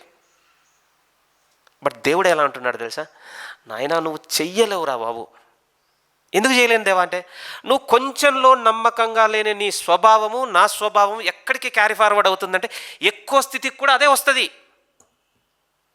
చేంజ్ అవ్వాల్సిందే, మనం అవ్వాల్సిందంటే అవ్వాల్సిందేనండి. లేదు లేదు, నా గురించి నీకు తెలియదు, నాలో హిడెన్ టాలెంట్ ఉందండి. అది హిడెన్ టాలెంట్ కాదు, మనం ముంచే టాలెంట్ అది. ఇంకా నిజం, అది హిడెన్ టాలెంట్ ఏం కాదండి. నాలో తెలియని దాగున్నటువంటి ఒక శక్తి ఉంది, అప్పుడు మీకు తెలుస్తుంది. లేదు ప్రియమైన వాళ్ళారా, ఇంకా బాగా చెప్పనా అండి, ఇంకా బాగా చెప్పనా, నంబర్ 1 దుష్టులమై కూర్చుంటామండి ఎక్కువ దగ్గర తీసుకెళ్ళి పెడితే దేవుడు. ఎందుకంటే మనకు సక్రమపరచడం తెలియదు. నా మాట కాదండి, దేవుని మాట అంతే. ఇంకా చదువుదాం 10వ వాక్యం. 10 ఆయన అంటాడు, మిక్కిలి కొంచెములో నమ్మకముగా ఉండేవాడు ఎక్కువలోనూ నమ్మకంగా ఉండడు, మిక్కిలి కొంచెములో అన్యాయముగా ఉండేవాడు ఎక్కువలోనూ అన్యాయముగా ఉండడు. చూసారా ప్రభు అంటున్నాడు. నా మాట ఏం కాదు అది, నేను చెప్పింది అంతకన్నా కాదు, నాకు అసలు తెలియని కూడా తెలియదు ఇది. నా ప్రభు, మీ ప్రభు, మన ప్రభు వచ్చి బోధిస్తే కానీ మనకు తెలియదు ఏంటంటే కొంచెంలో అన్యాయంగా ఉన్న మనం ఎక్కువలో కూడా అన్యాయంగా ఉంటాం అనేది మనకు తెలియదండి. నిజం ప్రియమైన. మేబీ నా రీసెంట్ మెడిటేషన్లో ఈ అన్యాయపు గృహ నిర్వాహకస్తుని నేను సెకండ్ పాయింట్ నుంచి మెడిటేట్ చేయాలని నాకు అర్థమైందండి. బట్ అది ఇంకొంచెం కాంప్లికేటెడ్ అవుతుంది. అది మీరు ఆర్డర్ చూస్తేనండి ఎలా ఉంటుందో తెలుసా, అధికంగా కలిగి ఉన్న ధనవంతుని ఎడల అన్యాయంగా నడుచుకున్నాడండి. బట్ చేంజ్ మీరు చూసారా, చేంజ్ చూసి ఇప్పుడు ధనవంతుని దగ్గరికి వెళ్ళిపోయి ఇది నేను తప్పులు చేశాను, ఇవి ఎక్కువ రాశాను, ఈ కొట్టేస్తే అయిపోతుంది ధనవంతుకి చెప్పడం లేదండి. Complete different. తీసుకున్న వాళ్ళని పిలిచి ఏం చేస్తున్నాడు, చిన్నోళ్ళని పిలిచి చిన్నోళ్ళ పట్ల నమ్మకంగా ఉంటున్నాడండి. మీ పాయింట్ మీకు అర్థమవుతుందా? ఇప్పుడు నేను పెద్ద స్థాయిలో ఉన్న పెద్ద దగ్గర నేను క్లారిఫై అంటే నేను సరి చేస్తాను, అక్కడ సరైపోతుంది అట్లా తీసుకోవట్లేదు అతను. కంప్లీట్ షిఫ్ట్ ప్రియమైన వాళ్ళ కిందోళ్ళని పిలుస్తున్నాడు, చిన్నోళ్ళని పిలిచి వీళ్ళ ఎడల నమ్మకంగా ఉంటున్నాడని యుక్తిగా ప్రవర్తించాడండి. ఎందుకంటే కొంచెంలో నమ్మకంగా ఉన్నవాడు యజమాని అనుకున్నాడు, ఇప్పుడు ఇటు సెట్ అయిపోయాడు. ఎందుకు? ఇప్పుడు ఎక్కువలో కూడా నమ్మకంగా ఉంటాడు. ఇట్స్ న్యూ, అది వేరండి. ఐ థింక్ ఈ చిన్న అండర్స్టాండింగ్తో కూడా మీరు స్టిక్ అని అయిపోకూడదు, ఫార్ అవే ప్రియమైన వాళ్ళారు. ఎందుకంటే దానికి మళ్ళీ ప్రభు లింక్ చేసింది ఏంటంటే డబ్బును కనెక్ట్ చేశాడంటేనే మీరు నన్ను టెస్ట్ చేయాలి, నాకు జెన్యున్గా ఇంకా దేవుడు మొత్తం రివీల్ చేసిండని మీరు అనుకోవద్దు. బట్ వెరీ వెరీ సీరియస్ అండి. ప్రభు ఒకటి చెప్పాడంటే ఇంకంతే, అంత గొప్పవి ఆ మాటలు. కానీ మనం చూడవలసింది ఏంటంటే ప్రభు నిశ్చయంగా చెప్తున్నాడు, కొంచెంలో నమ్మకులుగా ఉన్నవారు నాకు కావాలి. మా దగ్గర నుంచి మొదలు పెడతాం ప్రియమైన వాళ్ళారా, ముందు బోధించడం దగ్గర నుంచి మొదలు పెడతాను. ఎందుకంటే దేవుడు, నేను ఒక దాంతో బాగా స్ట్రగుల్ అవుతుండే అండి, ఐఎమ్ స్టిల్ స్ట్రగ్లింగ్. చాలా చాలా పెద్ద ప్రాబ్లందే, అంటే అదేదో బయటికి చెప్పుకునేది పెద్దది కాదండి, అలానే పర్సనల్గా చాలా ప్రాబ్లమాటిక్ అండి. అంటే నాతో నమ్మకంగా ఉన్నవానికి సంఘంలో నేను చెప్పి ఉన్నాను ఇంతకుముందు కూడా, కీడు చేయాలన్నటువంటి తలంపు విపరీతంగా కలుగుతుండే అండి. తగ్గింది, అట్లానే మొత్తం పోలేదు, స్టిల్ ఇయర్ అండ్ దగ్గర ఇంకా రేజ్ అయితేనే ఉంది. బట్ ఒకరోజు చదువుకుంటున్నాను ప్రియమైన వాళ్ళారా, ఈ వర్స్ అండి నన్ను చాలా తాకిందండి. గల్తీలకు రాసిన పత్రిక అసలు మీరు చూడాలి, ఎందుకంటే ఆల్మోస్ట్ ఈ మాట దగ్గర నుంచే నన్ను పెట్టుకొని చెప్పుకోగలను. గల్తీలకు రాసినటువంటి పత్రిక మొదటి అధ్యాయము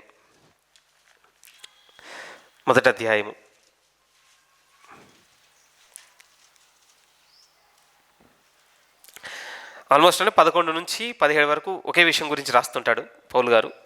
కానీ ఆయన రాస్తున్న దాంట్లో ఆయన చెప్పాలనుకున్న విషయం ఏమిటి అని అంటే, ఒకప్పుడు చాలా వ్యతిరేకంగా నడుచుకున్నాను నేను,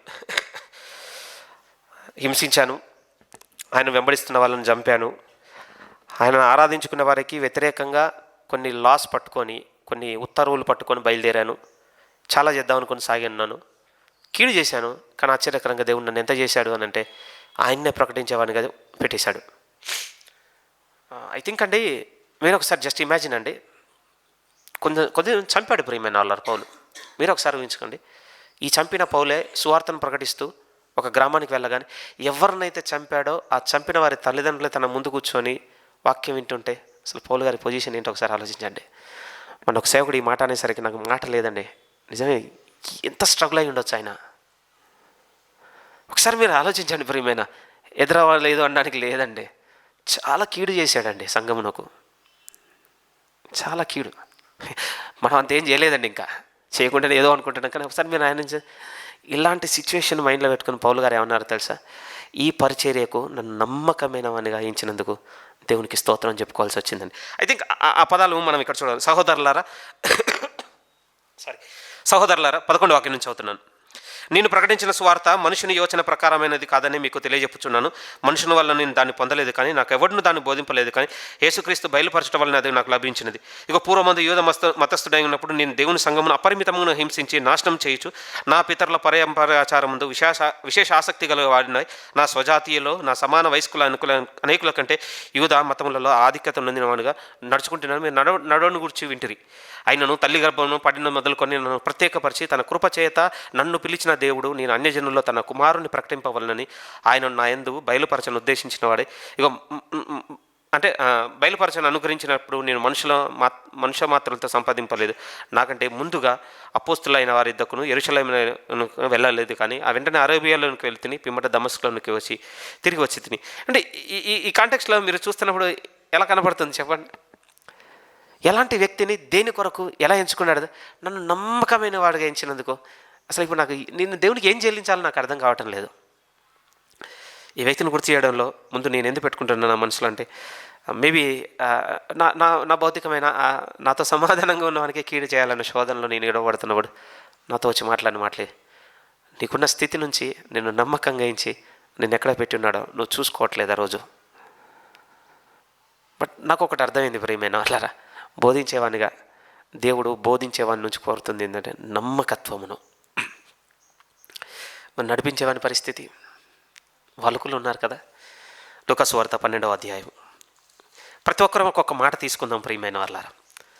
లూకాసు వార్త 12వ అధ్యాయం. ఇది కూడా 41 నుంచి 48 వరకు వాక్యాలండి. పెద్దలను ఉద్దేశించినవి, ఆలోచనకర్తలను ఉద్దేశించినవి, సంఘమును నడిపించే వారిని ఉద్దేశించినటువంటి భాగం ఇది. వీళ్ళలో కూడా దేవుడు చూస్తుంది అది. మనకైతే ఓకే, తెలుగులో అయితే మనకి హెడ్డింగ్స్ ఉండవు, ఇంగ్లీష్ వెర్షన్స్లో కొన్నిట్లో హెడ్డింగ్స్ ఉంటాయి. ఫెయిత్ఫుల్ సర్వెంట్ అన్నటువంటి వర్డ్ ఉంటుందండి. ఎందుకంటే దేవుడు కోరుకుంటున్నాడట. ఆల్మోస్ట్ అని మనం చూడొచ్చు 41 నుంచి. పేతురు, ప్రభా ఈ ఉపమానం మాతోనే చెప్పుచున్నావా అందరితో చెప్పుచున్నావా? లూకాసు వార్త 12:41 నుంచి. అప్పుడు ప్రభు ఇట్లా అన్నాను, తగిన కాలమున ప్రతి వానికి ఆహారము పెట్టుటకు యజమానుడు తన ఇంటి వారి మీద నియమించినట్టు నమ్మకమైన బుద్ధిగల గృహ నిర్వాహకుడు ఎవడు? ఏది చూడాలనుకుంటున్నాడట? నమ్మకమైన వారు కావాలి. మీతో అన్నాను కదా, 2 క్వాలిటీస్ ఉన్నాయండి.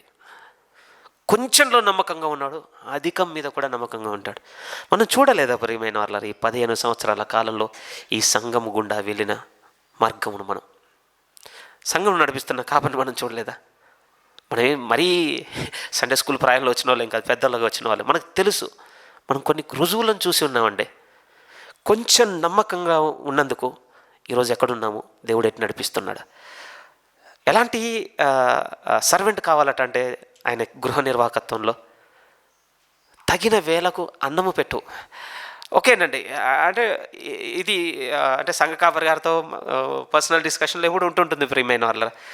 అది హాంట్ చేస్తూనే ఉంటుందండి. బట్ ఇప్పుడు చూడగలిగితేనంటే అటు ఆత్మ సంబంధంగా కావచ్చు సంఘం నడిపిస్తున్నది, ఇంకోవైపు దేవుని రాజ్యమును కొరకు కనిపెట్టుకునేటువంటి విషయంలో ఇంకొక వైపు ఆలోచనలు కావచ్చు. చూస్తున్నప్పుడు అంటే ఒకటే కనపడుతుంది. అంటే ఈ వ్యక్తిని సర్టిఫై చేయడం అనేది మ్యాటర్ కాదండి. నేను ఒక గుణమును మీ ముందుకు తీసుకొని వస్తున్నాను. దేవుడు ఏర్పాటు చేసుకునేటువంటి గృహ నిర్వాహకుల్లో ఏది చూడాలనుకుంటే నమ్మకమైన వారు కావాలి నాకు. నమ్మకమైన వారు. ఎక్కడి నుంచి టెస్ట్ మొదలవుతుందంటే లిటిల్ థింగ్స్ అండి, చిన్న విషయాల దగ్గర నుంచి. ప్లీజ్, ఎవరు దేనికి శాశ్వతం కాదు ప్రియమైన వాళ్ళ. ఊహనే, జస్ట్ ఇమాజిన్. ఇక్కడ బోధించే వాళ్ళు శాశ్వతం కాదు, నడిపించేవారు శాశ్వతం కాదు. 2 జరుగుతాయండి. ఒకటి అవిధైతే అని ఉంటుంది, లేకపోతే మరణం అని ఉంటుంది. ఈ రెండింటికి ఎవరు అతీతులు కాదు, నిరంతరం జాగ్రత్తగా ఉండాల్సిందే. ఒకవేళ మరణమే దేవుడు నిర్ణయించిన కాలంతో సంపూర్తయింది, రేపు ఇంకొకరికి అప్పగించబోతున్నాడు దేవుడు, నిశ్చయంగా జరుగుతుందండి. అది జరిగినప్పుడు దేవుడు చూస్తుంది. ఇప్పుడు చిన్న విషయంలో నమ్మకస్తులు కావాలి ఆయనకి. నాది లేదు, మీది లేదు, నాకు ఇచ్చి చూడండి, ఒక సంవత్సరం మొత్తం నాకు హ్యాండ్ ఓవర్ చేసి చూడండి, దీన్ని ఒక కార్పొరేట్ లెవెల్లో నడిపిస్తుండొచ్చు అని కొంచెం ఇమాజినేషన్స్ ఉండొచ్చు అండి. లేవనుకుంటున్నారా? ఉంటాయి లేని చెప్పుకో అంతే. మనం ఇది ఇలా మారాలి, అది అలా మారాలి, దాన్ని అక్కడ పెట్టాలి, దీన్ని ఇక్కడ తేవాలి. ఓ దేవుడు అంటున్నాడు, ఓకే మరింత అన్యాయంగా నడుచుకోవడానికి తొందరపడుతున్నావు అనమాట. అంతే కదా. దేవుని విట్నెస్ ఏంటి? కొంచెంలోనే నువ్వు అన్యాయంగా ప్రవర్తించావు, దేనికి వెంపర్లాడుతున్నావు? మరింతగా అన్యాయంగా ప్రవర్తించడానికి ఎగురుతున్నావు అనమాట. వెరీ సీరియస్ అండి, నిజం. ఈరోజు సంఘంలో గృహ నిర్వాహకులు చేస్తున్న కీడంతా ఇంత కాదు ప్రియమైన వాళ్ళారా, నిజమండి. ఇది చాలా ఏ పదంతో చెప్పాలి, హృదయ విదారకమైన విషయమే. ఏంటి అని అంటే, కాపరి తండ్రి అని నమ్మేటువంటి స్వభావం విశ్వాసులైన గొర్రెలది. కానీ ఎంత ఆశ్చర్యం అంటే వాడే కషాయుడు అయిపోతున్నాడండి ఇప్పుడు. నా మాట మీకు అర్థం అవుతుంది, కొంచెం హార్ష్ స్టేట్మెంటే కానీ ఇట్స్ ట్రూ. అదే ఇప్పుడు నిజం అండి. తండ్రిగా ఉండవలసిన గృహ నిర్వాహకుడు ఇప్పుడు కషాయివాడుగా ఉంటున్నాడు. వింత ఏంటో తెలుసా, గొర్రె మందకున్నటువంటి ఆ స్వభావమే ఈరోజు విశ్వాసులకు కూడా వచ్చేసింది. గొర్రె కషాయివాడినే నమ్ముతుంది. ఇది ఎంత సత్యం అండి, విచిత్రం చూడండి. బట్ ఈ కాంటెక్స్ట్ దేవుడు చాలా సీరియస్గా చెప్తున్నాడండి. ఆయన ఎవరిని కోరుకుంటున్నాడు, నాకు నమ్మకమైన గృహ నిర్వాహకుడు కావాలి, నమ్మకమైన గృహ నిర్వాహకుడు. మరి మన సంగతి ఏంటి విశ్వాసులుగా, మన సంగతి ఏంటి? మన గురించి కొంచెం మాట్లాడుకుందాం ప్రియమైన వాళ్ళారా. మత్తయి సువార్తలోనికి వెళ్ళాం, ఇదే విషయం అండి ఇంకోలా చెప్పబడింది. మత్తయి సువార్త 25వ అధ్యాయము. ఈవెన్ ఈ ఇయర్ సంఘం తరఫున యూత్ మీట్ జరిగినప్పుడు కాపర్ గారు కూడా షేర్ చేసుకుంది ఆల్మోస్ట్ ఇదేనండి. ఎందుకంటే ఈరోజు మనం సంఘంగా ఉన్నామంటే ప్రియమైన వాళ్ళారా, ఎవరం కూడా స్వార్థం కోసం లేదు ఇక్కడ. మనం అందరము అందరి ప్రయోజకత్వం కోసం, ప్రయోజనం నిమిత్తము సంఘంగా సాగుతున్న వారం. అంటే నేను ఎందుకు చర్చ్కి వెళ్తున్నాను అంటే నాకు చాలా ప్రయోజనం ఉందండి, అందుకు వెళ్తున్నాను అని అంటే మనము సంఘంలో ఉండుటకు యోగ్యం కాము, నిశ్చయంగా యోగ్యం కాదండి. ఇంకా గట్టిగా మీతో చెప్తాను, సంఘం అనేది అండి మన ప్రయోజకత్వం కోసం అయితే ఉన్నది కానే కాదు ప్రియమైన వాళ్ళారా. ఆ చర్చ్కి వెళ్తానండి బ్లెస్సింగ్స్ వచ్చాయండి, ఆ చర్చ్కి వెళ్ళిన దగ్గర నుంచే పట్టిందల్లా బంగారం అయిందండి, ఆ చర్చ్కి వెళ్ళిన దగ్గర నుంచే ఎన్నో మానసికమైన సంఘర్షణలు అన్నీ పోయినాయండి. నేను వాటికి అగేన్స్ట్ కాదండి, ఆ సిచ్యువేషన్లో నేను కూడా కోరుకుంటాను. బట్ అది చర్చ్ని బట్టి జరిగిందంటే మాత్రం నేను అగ్రీ చేయనండి. ఎందుకంటే సంఘం నీ ప్రయోజనం కోసం కాదు, సంఘం నువ్వు సంఘం ప్రయోజనం కొరకు. పిన్ చేసుకోండి ప్లీజ్. మనం ఏమంటే సంఘం ఉన్నది మన ప్రయోజనం కోసం కాదు. వాళ్ళు నా కోసం ప్రార్థన చేస్తారండి, నా ఆరోగ్యం కోసం ప్రార్థన చేస్తారు, నాకు ఆర్థిక ఇబ్బందులను వెంటనే సహాయం చేస్తారు, నాకు చిన్న ఇబ్బంది ఉందని వెంటనే సలహా చెప్తారు. వద్దండి, ఆ ప్లేస్లో చర్చ్ని పెట్టకండి ప్లీజ్. ఎందుకంటే చర్చ్కి దేవుడు పెట్టిన విధి అది కానే కాదు ప్రియమైన వాళ్ళారా. అసలు చర్చ్ ఎందుకుంది, మనము సంఘము ప్రయోజన నిమిత్తం ప్రియమైన వాళ్ళ. ఇది నాదేం కాదండి, నేను నేర్చుకున్నది కూడా అంతకన్నా కాదు, బయట నుంచి. ఒకసారి ఆ మాట చూసి ఇక్కడికి వద్దాంలేండి ప్లీజ్. కొరంథీయులకు రాస్తున్నటువంటి మొదటి పత్రిక 12వ అధ్యాయం ప్లీజ్. కొరంథీయులకు రాస్తున్నటువంటి మొదటి పత్రిక 12వ అధ్యాయం. అయ్యో చర్చ్ దాంట్లో చాలా మాట్లాడుకోవాల్సి వస్తుంది మనం. 12వ అధ్యాయం ముందే అయితే ఈ వాక్యం చూద్దాం ప్లీజ్. 12వ అధ్యాయం ఆల్మోస్ట్ అండి మీరు 1 నుంచి 11 వాక్యాల వరకు అదే సందర్భం ఉంటుంది. 7వ వాక్యం ముందుగా చదువుతున్నాను. 7లో ఏమనుంది, అయినను అందరి ప్రయోజనము కొరకు ప్రతి వానికి ఆత్మ ప్రత్యక్షత అనుగ్రహింపబడుచున్నది. కొంచెం కేర్ఫుల్గా చూడండి, ఇక్కడ ఆర్డర్ ఎలా ఉందో తెలుసా, ప్రయోజనం అందరికీ, అప్పగిస్తున్న ప్రతి ఒక్కనికి.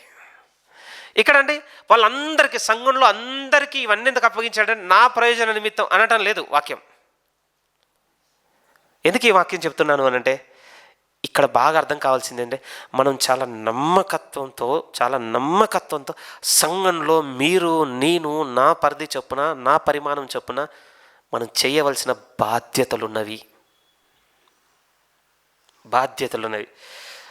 మరి నా దగ్గర అంత శక్తి సామర్థ్యం లేదు అంటే వెంటనే 11వ వాక్యంలో అదే చెప్తున్నాడు ప్రియమైన వాళ్ళ. కింద అన్నాడు 11లో, ఆయనను వీటన్నిటినీ ఆత్మ ఒక్కడే తన చిత్తము చొప్పున ప్రతి వానికి ప్రత్యేకంగా పంచి ఇచ్చుచు కార్యసిద్ధి కలగజేయుచున్నాడు. సామర్థ్యం ఇచ్చేటువంటి పని ఆయనది. కానీ మీకు నాకు ఉండవలసిన ఆలోచన ఏంటో తెలుసా, నేను ప్రయోజకునిగా లేను. ఇంకెలా ఉన్నానంటే భారంగా ఉన్నాను. ప్లీజ్ అండి, ఒకవేళ అనుకూలత ఉంటే కొంచెం స్పిరిచువల్గానే చూసుకోండి. మీకు కాలు పట్టుకుని అడుగుతున్నానని కూడా అనుకోండి, స్పిరిచువల్గానే. మీది ఫిజికల్గా వచ్చి మేము ముట్టకపోయినా కొంచెం మీ ఇమాజినేషన్లో ఊహించుకోండి, నేను వచ్చి పట్టుకున్నట్టుగానే. నేను అడుగుతుంది ఏంటి అంటే, దయచేసి ప్రియమైన వాళ్ళారా, నేను ఎవరికి ఎక్కడ భారంగా ఉన్నాను అనేది చూపించమని అడగండి సంఘం ఎడల ప్లీజ్. ఎందుకంటే మీరు పౌలు గారి మాటలు చూస్తేనండి, ఆయన బతిమలు ఆడుకుంటున్నానని చెప్పిన మాటల్లో కాంటెక్స్ట్లన్నీ అలానే ఉన్నాయండి. ఎందుకంటే ఒకరోజు అగెన్స్ట్గా పోయాడండి. దమస్కు దర్శనంలో అదే కదా, నువ్వు హింసించుచున్న యేసును ఆయనకు బాగా అర్థమైంది ప్రియమైన వాళ్ళరా. అవును, నేను ఫిజికల్గా ఏం టార్చర్ చేయరు, అసలు ఫిజికల్గా నేను ఎప్పుడు మీట్ అయినా నేను అసలు మేబీ వినుండొచ్చేమో, ఒక అనుకుందాం అప్పటికెళ్ళి ఒక 20-25 ఏళ్ళు ఉన్నందుకు వినపడి ఉండొచ్చేమో యేసు అనే పేరు, లేకపోతే ఏదో ఒక రకంగా ఒక పరోక్షమైన తాకిడి ఉండొచ్చేమో. నేను ప్రత్యక్షంగా నిన్ను కలిసింది లేదు, నీ మీద చెయ్యేసింది లేదు, నేను గుంజుకపోయింది అసలు ఏం లేదు కదా. బట్ ఆయనకు బాగా అర్థమైందండి. అందుకోసం ఏంటంటే రెస్ట్ ఆఫ్ ద పార్ట్ మీరు ఎపిసోడ్స్ చదువుతుంటే ఎలా ఉంటాయి అని అంటే మామూలు బతిలాడుకోండి చర్చ్ పట్ల. ఎందుకంటే ఆయనకు అర్థమైందండి చర్చ్ అంటే ఏంటో. చర్చ్ అంటే ఏంటో ఆయన చూశాడు ప్రియమైన వాళ్ళారా. అందుకోసం ఇప్పుడు ఒకటి విశ్వాసలేని మీ అందరి ముందు పెడుతుంది ఏంటి అని అంటే, దయచేసి ప్రయోజకత్వంలో లేను, నేను భారంగా ఉన్నాను, నాకు చూపించు దేవని అడగండి. అప్పుడు దేవుడు కొంచెంలో నమ్మకంగా ఉండడం నేర్పిస్తాడు ప్రియమైన వాళ్ళారా. అప్పుడు వద్దామండి పైకి. అప్పుడు పైకి వచ్చి చాలా పెద్దవి చేద్దాం దేవునికి. ఏం చేసిన దేవుని మహిమ నిమిత్తం కదా, మంచి విషయాల్లో. అందుకోసం ఏంటంటే ఆల్మోస్ట్ దీనికి దగ్గరగా ఉన్నటువంటి ఉపమానం మత్తయి సువార్త 25వ అధ్యాయంలో ఉన్నది, తలాంతుల ఉపమానం. అక్కడ ఉన్నటువంటి విషయం అదే కదండి. నేను కూడా చాలా బాధపడేది అదే ప్రియమైన. ఒకప్పుడు అలా బిహేవ్ చేశాను. రివెంజ్ అంటామండి దాన్ని మనం, అంతే కదా, రివెంజ్ అనమాట. నేనేంటో చూపిస్తాను ఇప్పటి నుంచి ఆ బ్రదర్కి. వద్దా అండి, వద్దు, వాడు ఎవడో తెలుసా, నువ్వు కట్టిన వాడవు, నేను అందులో పెట్టాను, నేను టెస్ట్ చేస్తున్నాను. దేవుడు కొన్ని పరీక్షలు పెట్టొద్దు ప్రియమైన దేవుని ముందు, అవి భయం కలగాల్సిన విషయాలు. దేవుడు నిశ్చయంగా చెప్తున్నాడండి. ఇది చాలా బాగా అనిపించింది. ఒకసారి యోహాను సువార్త ఈ మాట చూడండి ప్లీజ్. వండర్ఫుల్ వర్డ్స్ అండి. అసలు ఇది ప్రామిస్లో ఇస్తాను ప్రియమైన వాళ్ళు ఏదో ఒక సంవత్సరం, ఎందుకంటే నేను తీసుకున్నాను కనుక చాలా గ్రాంటెడ్గా. ఒకసారి చూడండి యోహాను సువార్త 3వ అధ్యాయం 27వ వాక్యం. బ్యూటిఫుల్ అండి. అసలు ఇది అర్థమైతేనంటే మీ అంత హ్యాపీగా ఉండేవారు ఉండరు కూడా. మీరు చూడాలి యోహాను సువార్త 3వ అధ్యాయం 27వ వాక్యం. ముగించేస్తాను ప్రియమైన వాళ్ళరా, చాలా సమయం తీసుకున్నాను కదా. 27. అందుకు యోహాను ఇట్లా, నిన్ను తనకు పరలోకం నుండి అనుగ్రహింపబడితేనే కానీ ఎవడును ఏమియూ పొందనేరడు. ఏ విధంగా మీరు ఫీల్ అవుతారో చెప్పండి ఇక చర్చ్ని ఈ మాట ముందు పెట్టుకొని. యోహాను గారు మాట్లాడుతూ అంటున్నారు, పరలోకం నుండి అనుగ్రహింపబడితేనే తప్ప అసలు ఇక్కడ ఎవరికి ఏది లేదట ప్రియమైన వాళ్ళరా. ఇప్పుడు ఎవరిని పాయింట్ చేద్దాం చెప్పండి. ఇంకా ఎవరిని ఫేవరెట్ అనుకుందాం, ఎవరిది గ్రూపిజం అనుకుందాం. ప్రయోజకత్వం అంటే సరే, అవన్నీ మీలో కొంతమందిని గాయపరుస్తుండొచ్చు, నన్ను కూడా కొన్ని గాయపరుస్తుండొచ్చు.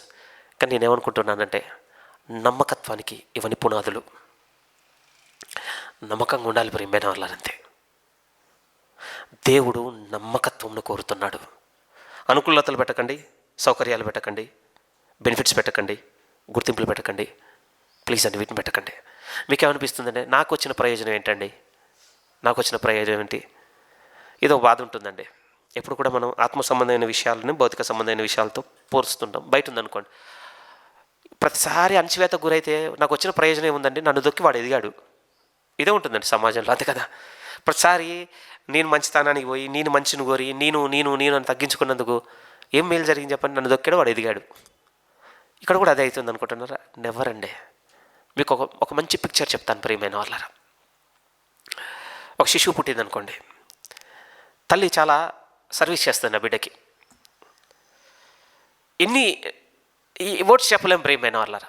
రిగ్రెట్ అవుతుంది, మా ఇంటికి వస్తే మా ఇంటి వాతావరణంలో రోజు రిగ్రెట్ అవుతుంది, మానసికంగా ప్రార్థనలో క్షమించమని ఎప్పుడు అడుగుతుంది. ఏంటి అని అంటే అది అరమరిక లెక్కలు చెప్పాల్సిందే. ఒక తల్లి బిడ్డ చేసినంత బిడ్డలు తల్లికి చేయలేకపోతున్నాం, అది ఒప్పుకోవాల్సిన విషయం ప్రియమైన. కానీ నాకు వండర్ అనిపించింది ఏంటంటే ఈ పిక్చర్లో ఆ తల్లి ఆ బిడ్డకు చేసే సర్వీస్ అంతా అండి చాలా నమ్మకంతో చేస్తుందండి, చాలా నమ్మకంతో. మైన్యూట్ డీటెయిల్ చెప్పమంటారా? వాడికి డబ్బాలో పెట్టే పాలైనా ఎంత వెచ్చగా ఉన్నాయో చూస్తుంది, ఒంటి మీద పోసే వేడి నీళ్ళైనా ఎంత వెచ్చగా ఉందో చేయబెట్టి చూస్తుంది. వై ఎందుకు ఇది చెప్తున్నాను తెలుసా? రిజల్ట్ ఏంటో తెలుసా అంటే గ్రోత్ ఎదుగుదల బిడ్డలో.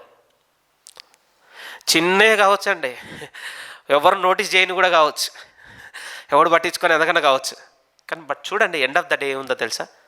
శిశువులో ఎదుగుదల. ఎందుకు నమ్మకత్వం కోరుతున్నాడు దేవుడు నీలో నాలో? ఎదుగుదల అండి, అంతే. బిలీవ్ చేస్తేనే స్టిక్ అవుదామండి, బిలీవ్ చేస్తే స్టిక్ అవుదాం. ఇంకా పిచ్చి ఆలోచనలు ఉన్నాయంటే నేనేం చేయలేను ప్రియమైన వాళ్ళ. నాకు ఒకటి మాత్రం స్పష్టంగా అర్థమవుతుంది, ఆ దేవుడు ఎవరిని వెతుకుతున్నాడు అంటే నమ్మకమైన వారిని. ఎందుకంటే అలాంటి వాళ్ళందరూ టీం అప్ అవుతారట అండి ప్రభువుతో దినములు అంతమందు. ఆయన ఒక మహాబబుల్లోను కొట్టబోతున్నాడు ప్రియమైన వాళ్ళారా. ఆ కొట్టబోతూ దాన్ని సమూల నాశనం చేస్తున్నప్పుడు, ఆ సమూల నాశనం చేసినప్పుడు ఆయనతో ఉన్న గుంపులో ఉన్న వాళ్ళ బ్యాడ్జెస్ ఎలాంటివో తెలుసా? పిలువబడినవారు, ఏర్పరచబడినవారు, నమ్మకమైన వారు వాళ్ళు. ఒకసారి చాలా చక్కగా అన్నాడండి, మన విశ్వాస్యత, మనలో ఉన్నటువంటి నమ్మకత్వం అండి మన రిపోర్ట్ కార్డ్ అన్నాడండి ఆయన. Faithfulness is a report card అన్నాడండి ఒక సేవకుడు. నాకు చాలా బాగా అనిపించిందండి. ఎందుకో తెలుసా? ఒక నివేదన పత్రం అండి అది, లేకపోతే రిపోర్ట్ కార్డ్ అని మీతో ఎలా ప్రియమైన వాళ్ళారా. ఏమండి ఎగ్జామ్ ఎలా రాసావరా అంటే అందరం బాగా రాసామని చెప్తామండి. కానీ మనం ఎలా రాసామో ఏమైంది అనేది చెప్తూ ఒక రిపోర్ట్ కార్డు వస్తుంది అన్నింటికి. అది ఏం చూపించింది మనలో, మనం ఏంటో చూపించిందండి, అంతే కదా. ఈరోజు మీ మీ మీ నోటి సాక్ష్యం, నా నోటి సాక్ష్యం ఏంటంటే ఎగ్జామ్ రాసి ఇంటికి రాగానే ఎలా రాసేవారు అంటే నాకు స్టిల్ రిమెంబర్ 10th ఎగ్జామ్స్ అయిపోగానే మా కరస్పాండెంట్ అడిగాడు. ఎందుకంటే అప్పటి వరకు నేను బాగా చదివేదాన్ని క్లాస్లో, కొంచెం ఫీలింగ్ కూడా ఉండే. ఎలా రాసేవారంటే చూడండి స్కూల్ టాపర్ ఈ సంవత్సరం నాకు వచ్చే మార్కులే మన స్కూల్లో ఉంటాయి 420 వచ్చినాయండి. నేనే ఆల్మోస్ట్ అంటే ఒక 15th ప్లేస్ 10th ప్లేస్కి వచ్చేసింది. ఎందుకో తెలుసా? నా రిపోర్ట్ కార్డు రాకముందు ఏమనుకున్నారంటే మా మేనేజ్మెంట్ వాళ్ళు, వీడు బాగా చదివేటోడు, ఓకే వీడు ఖచ్చితంగా వస్తుంది, వీడు చెప్పిండంటే రాసిందంటే. రిపోర్ట్ కార్డు వచ్చిన తర్వాత మొత్తం అయిపోయిందండి. మన విశ్వాస్యత, మన నివేదన పత్రం ప్రియమైన వాళ్ళారా. మనం ఎన్నో చేస్తుండొచ్చు అండి, ఎన్నో చెప్తుండొచ్చు, ఎన్నో కనపరుస్తుండొచ్చు. బాగా వినండి, మన విశ్వాసతే మనం రుజువుపరుస్తున్నటువంటిది. పెంపొందించుకోవాలంటే ఏం చేయాలంటే బాగా వినండి, ఇదే చివరి స్టేట్మెంట్. బైబిల్లో రాయబడినప్పుడు అండి విశ్వాసము విశ్వాసత రెండు సమార్థాలతో రాయబడ్డాయండి. ఒక నిస్సహాయతతో దేవుని మీద ఆధారపడడం, దేవుని మాటకు విధేయత చూపించడం, దేవుని వాక్యమును బట్టి విశ్వాసమును పొందుకోవడం, ఆ విశ్వాస సంబంధమైన క్రియలు చేస్తూ బతకడమే ప్రియమైన వాళ్ళారా. ఇది తుదమట్టుకు కోరుకుంటున్నాడు దేవుడు. చివరి రెఫరెన్స్ అది ముగించేస్తానండి. చివరి హెబ్రీలకు రాసినటువంటి పత్రిక 11వ అధ్యాయం. చాలా సమయం తీసుకున్నాను, ఎక్స్క్యూజ్ చేయండి. హెబ్రీలకు రాసినటువంటి పత్రిక 11వ అధ్యాయం 6వ వాక్యం ప్లీజ్ మీరు చూడగలిగితే. హెబ్రీలకు రాసినటువంటి పత్రిక 11వ అధ్యాయం 6. విశ్వాసము లేకుండా దేవునికి ఇష్టడై ఉండుట అసాధ్యం. విశ్వాసం ఉంది, ఇంతసేపు మాతో విశ్వాసత గురించి మాట్లాడు, నమ్మకం గురించి మాట్లాడు, సేమ్ అండి. తెలుగులో పదాలు వేరు ఉన్నాయి, కానీ రాసినటువంటి హీబ్రూ భాషలోకి వెళ్ళినా గ్రీక్లోకి వెళ్ళినా ఇవే పదాలు ఒకే పదంతో రాయబడ్డాయి. అటు విశ్వాసత కావచ్చు, నమ్మకం కావచ్చు, విశ్వాసం కావచ్చు, ఆల్మోస్ట్ సేమ్ అండి, చేంజ్ ఏం లేదు ఆదిమ ప్రతుల్లో ఉన్న పదాల్లో. విశ్వాసము లేకుండా దేవునికి ఇష్టడై ఉండుట అసాధ్యము. దేవుని యొద్దకు వచ్చేవాడు ఆయన ఉన్నాడనియు, తన్ను వెదుకు వారికి ఫలము దయచేయువాడనియు నమ్మవలెను కదా. ఈ రిపోర్ట్ కార్డును బట్టే రేపు రివార్డు ఉంది. ఇక ప్లీజ్ ఎటు సాగాలనుకుంటున్నావు? వ్యక్తిగతమైన నిర్ణయం ప్రియమైన వాళ్ళారా. ఎంత నమ్మకంగా ఉండాలనుకుంటున్నావు? వ్యక్తిగతమైన నిర్ణయం. ఎవరిని బ్లేమ్ చేయడానికి ఆస్కారం లేదు. దానియేలు గారు ఎవరిని బ్లేమ్ చేశాడని చెప్పండి. No blames. ఏ ప్లేస్కి వెళ్ళిపోయి ఉన్నాడంటే నమ్మకస్తుడమైన దానియేలు. చదువుకున్నాం ఆ విట్నెస్. ఫలం దయచేశాడండి అతనికి దేవుడు. ఫలము బతుక కుటుంబాన్ని ఏమి ఇవ్వలేదండి, చరస్థిరాస్తులు ఏమి ఇవ్వలేదండి, నిజం తెలుసా. అలాంటిది మరి ఏంటి దేవుడు ఇచ్చిన ఫలం? నిత్యత్వం పోతే తెలుస్తుంది ప్రియమైన వాళ్ళారా మనకి వారు పొందుకున్నది ఏంటో. కానీ విశ్వాసం లేకుండా దేవునికి ఇష్టం ఉండుట అసాధ్యము. దేవుని యొద్దకు వచ్చేవాడు ఆయన ఉన్నాడనియు, తను నమ్మువారికి ఫలము దయచేయవాడనియు నమ్మవలేను కదా. అక్కడ నిలబడతాం, నమ్మకంగా ఉందామండి. అది నా చివరి మాట.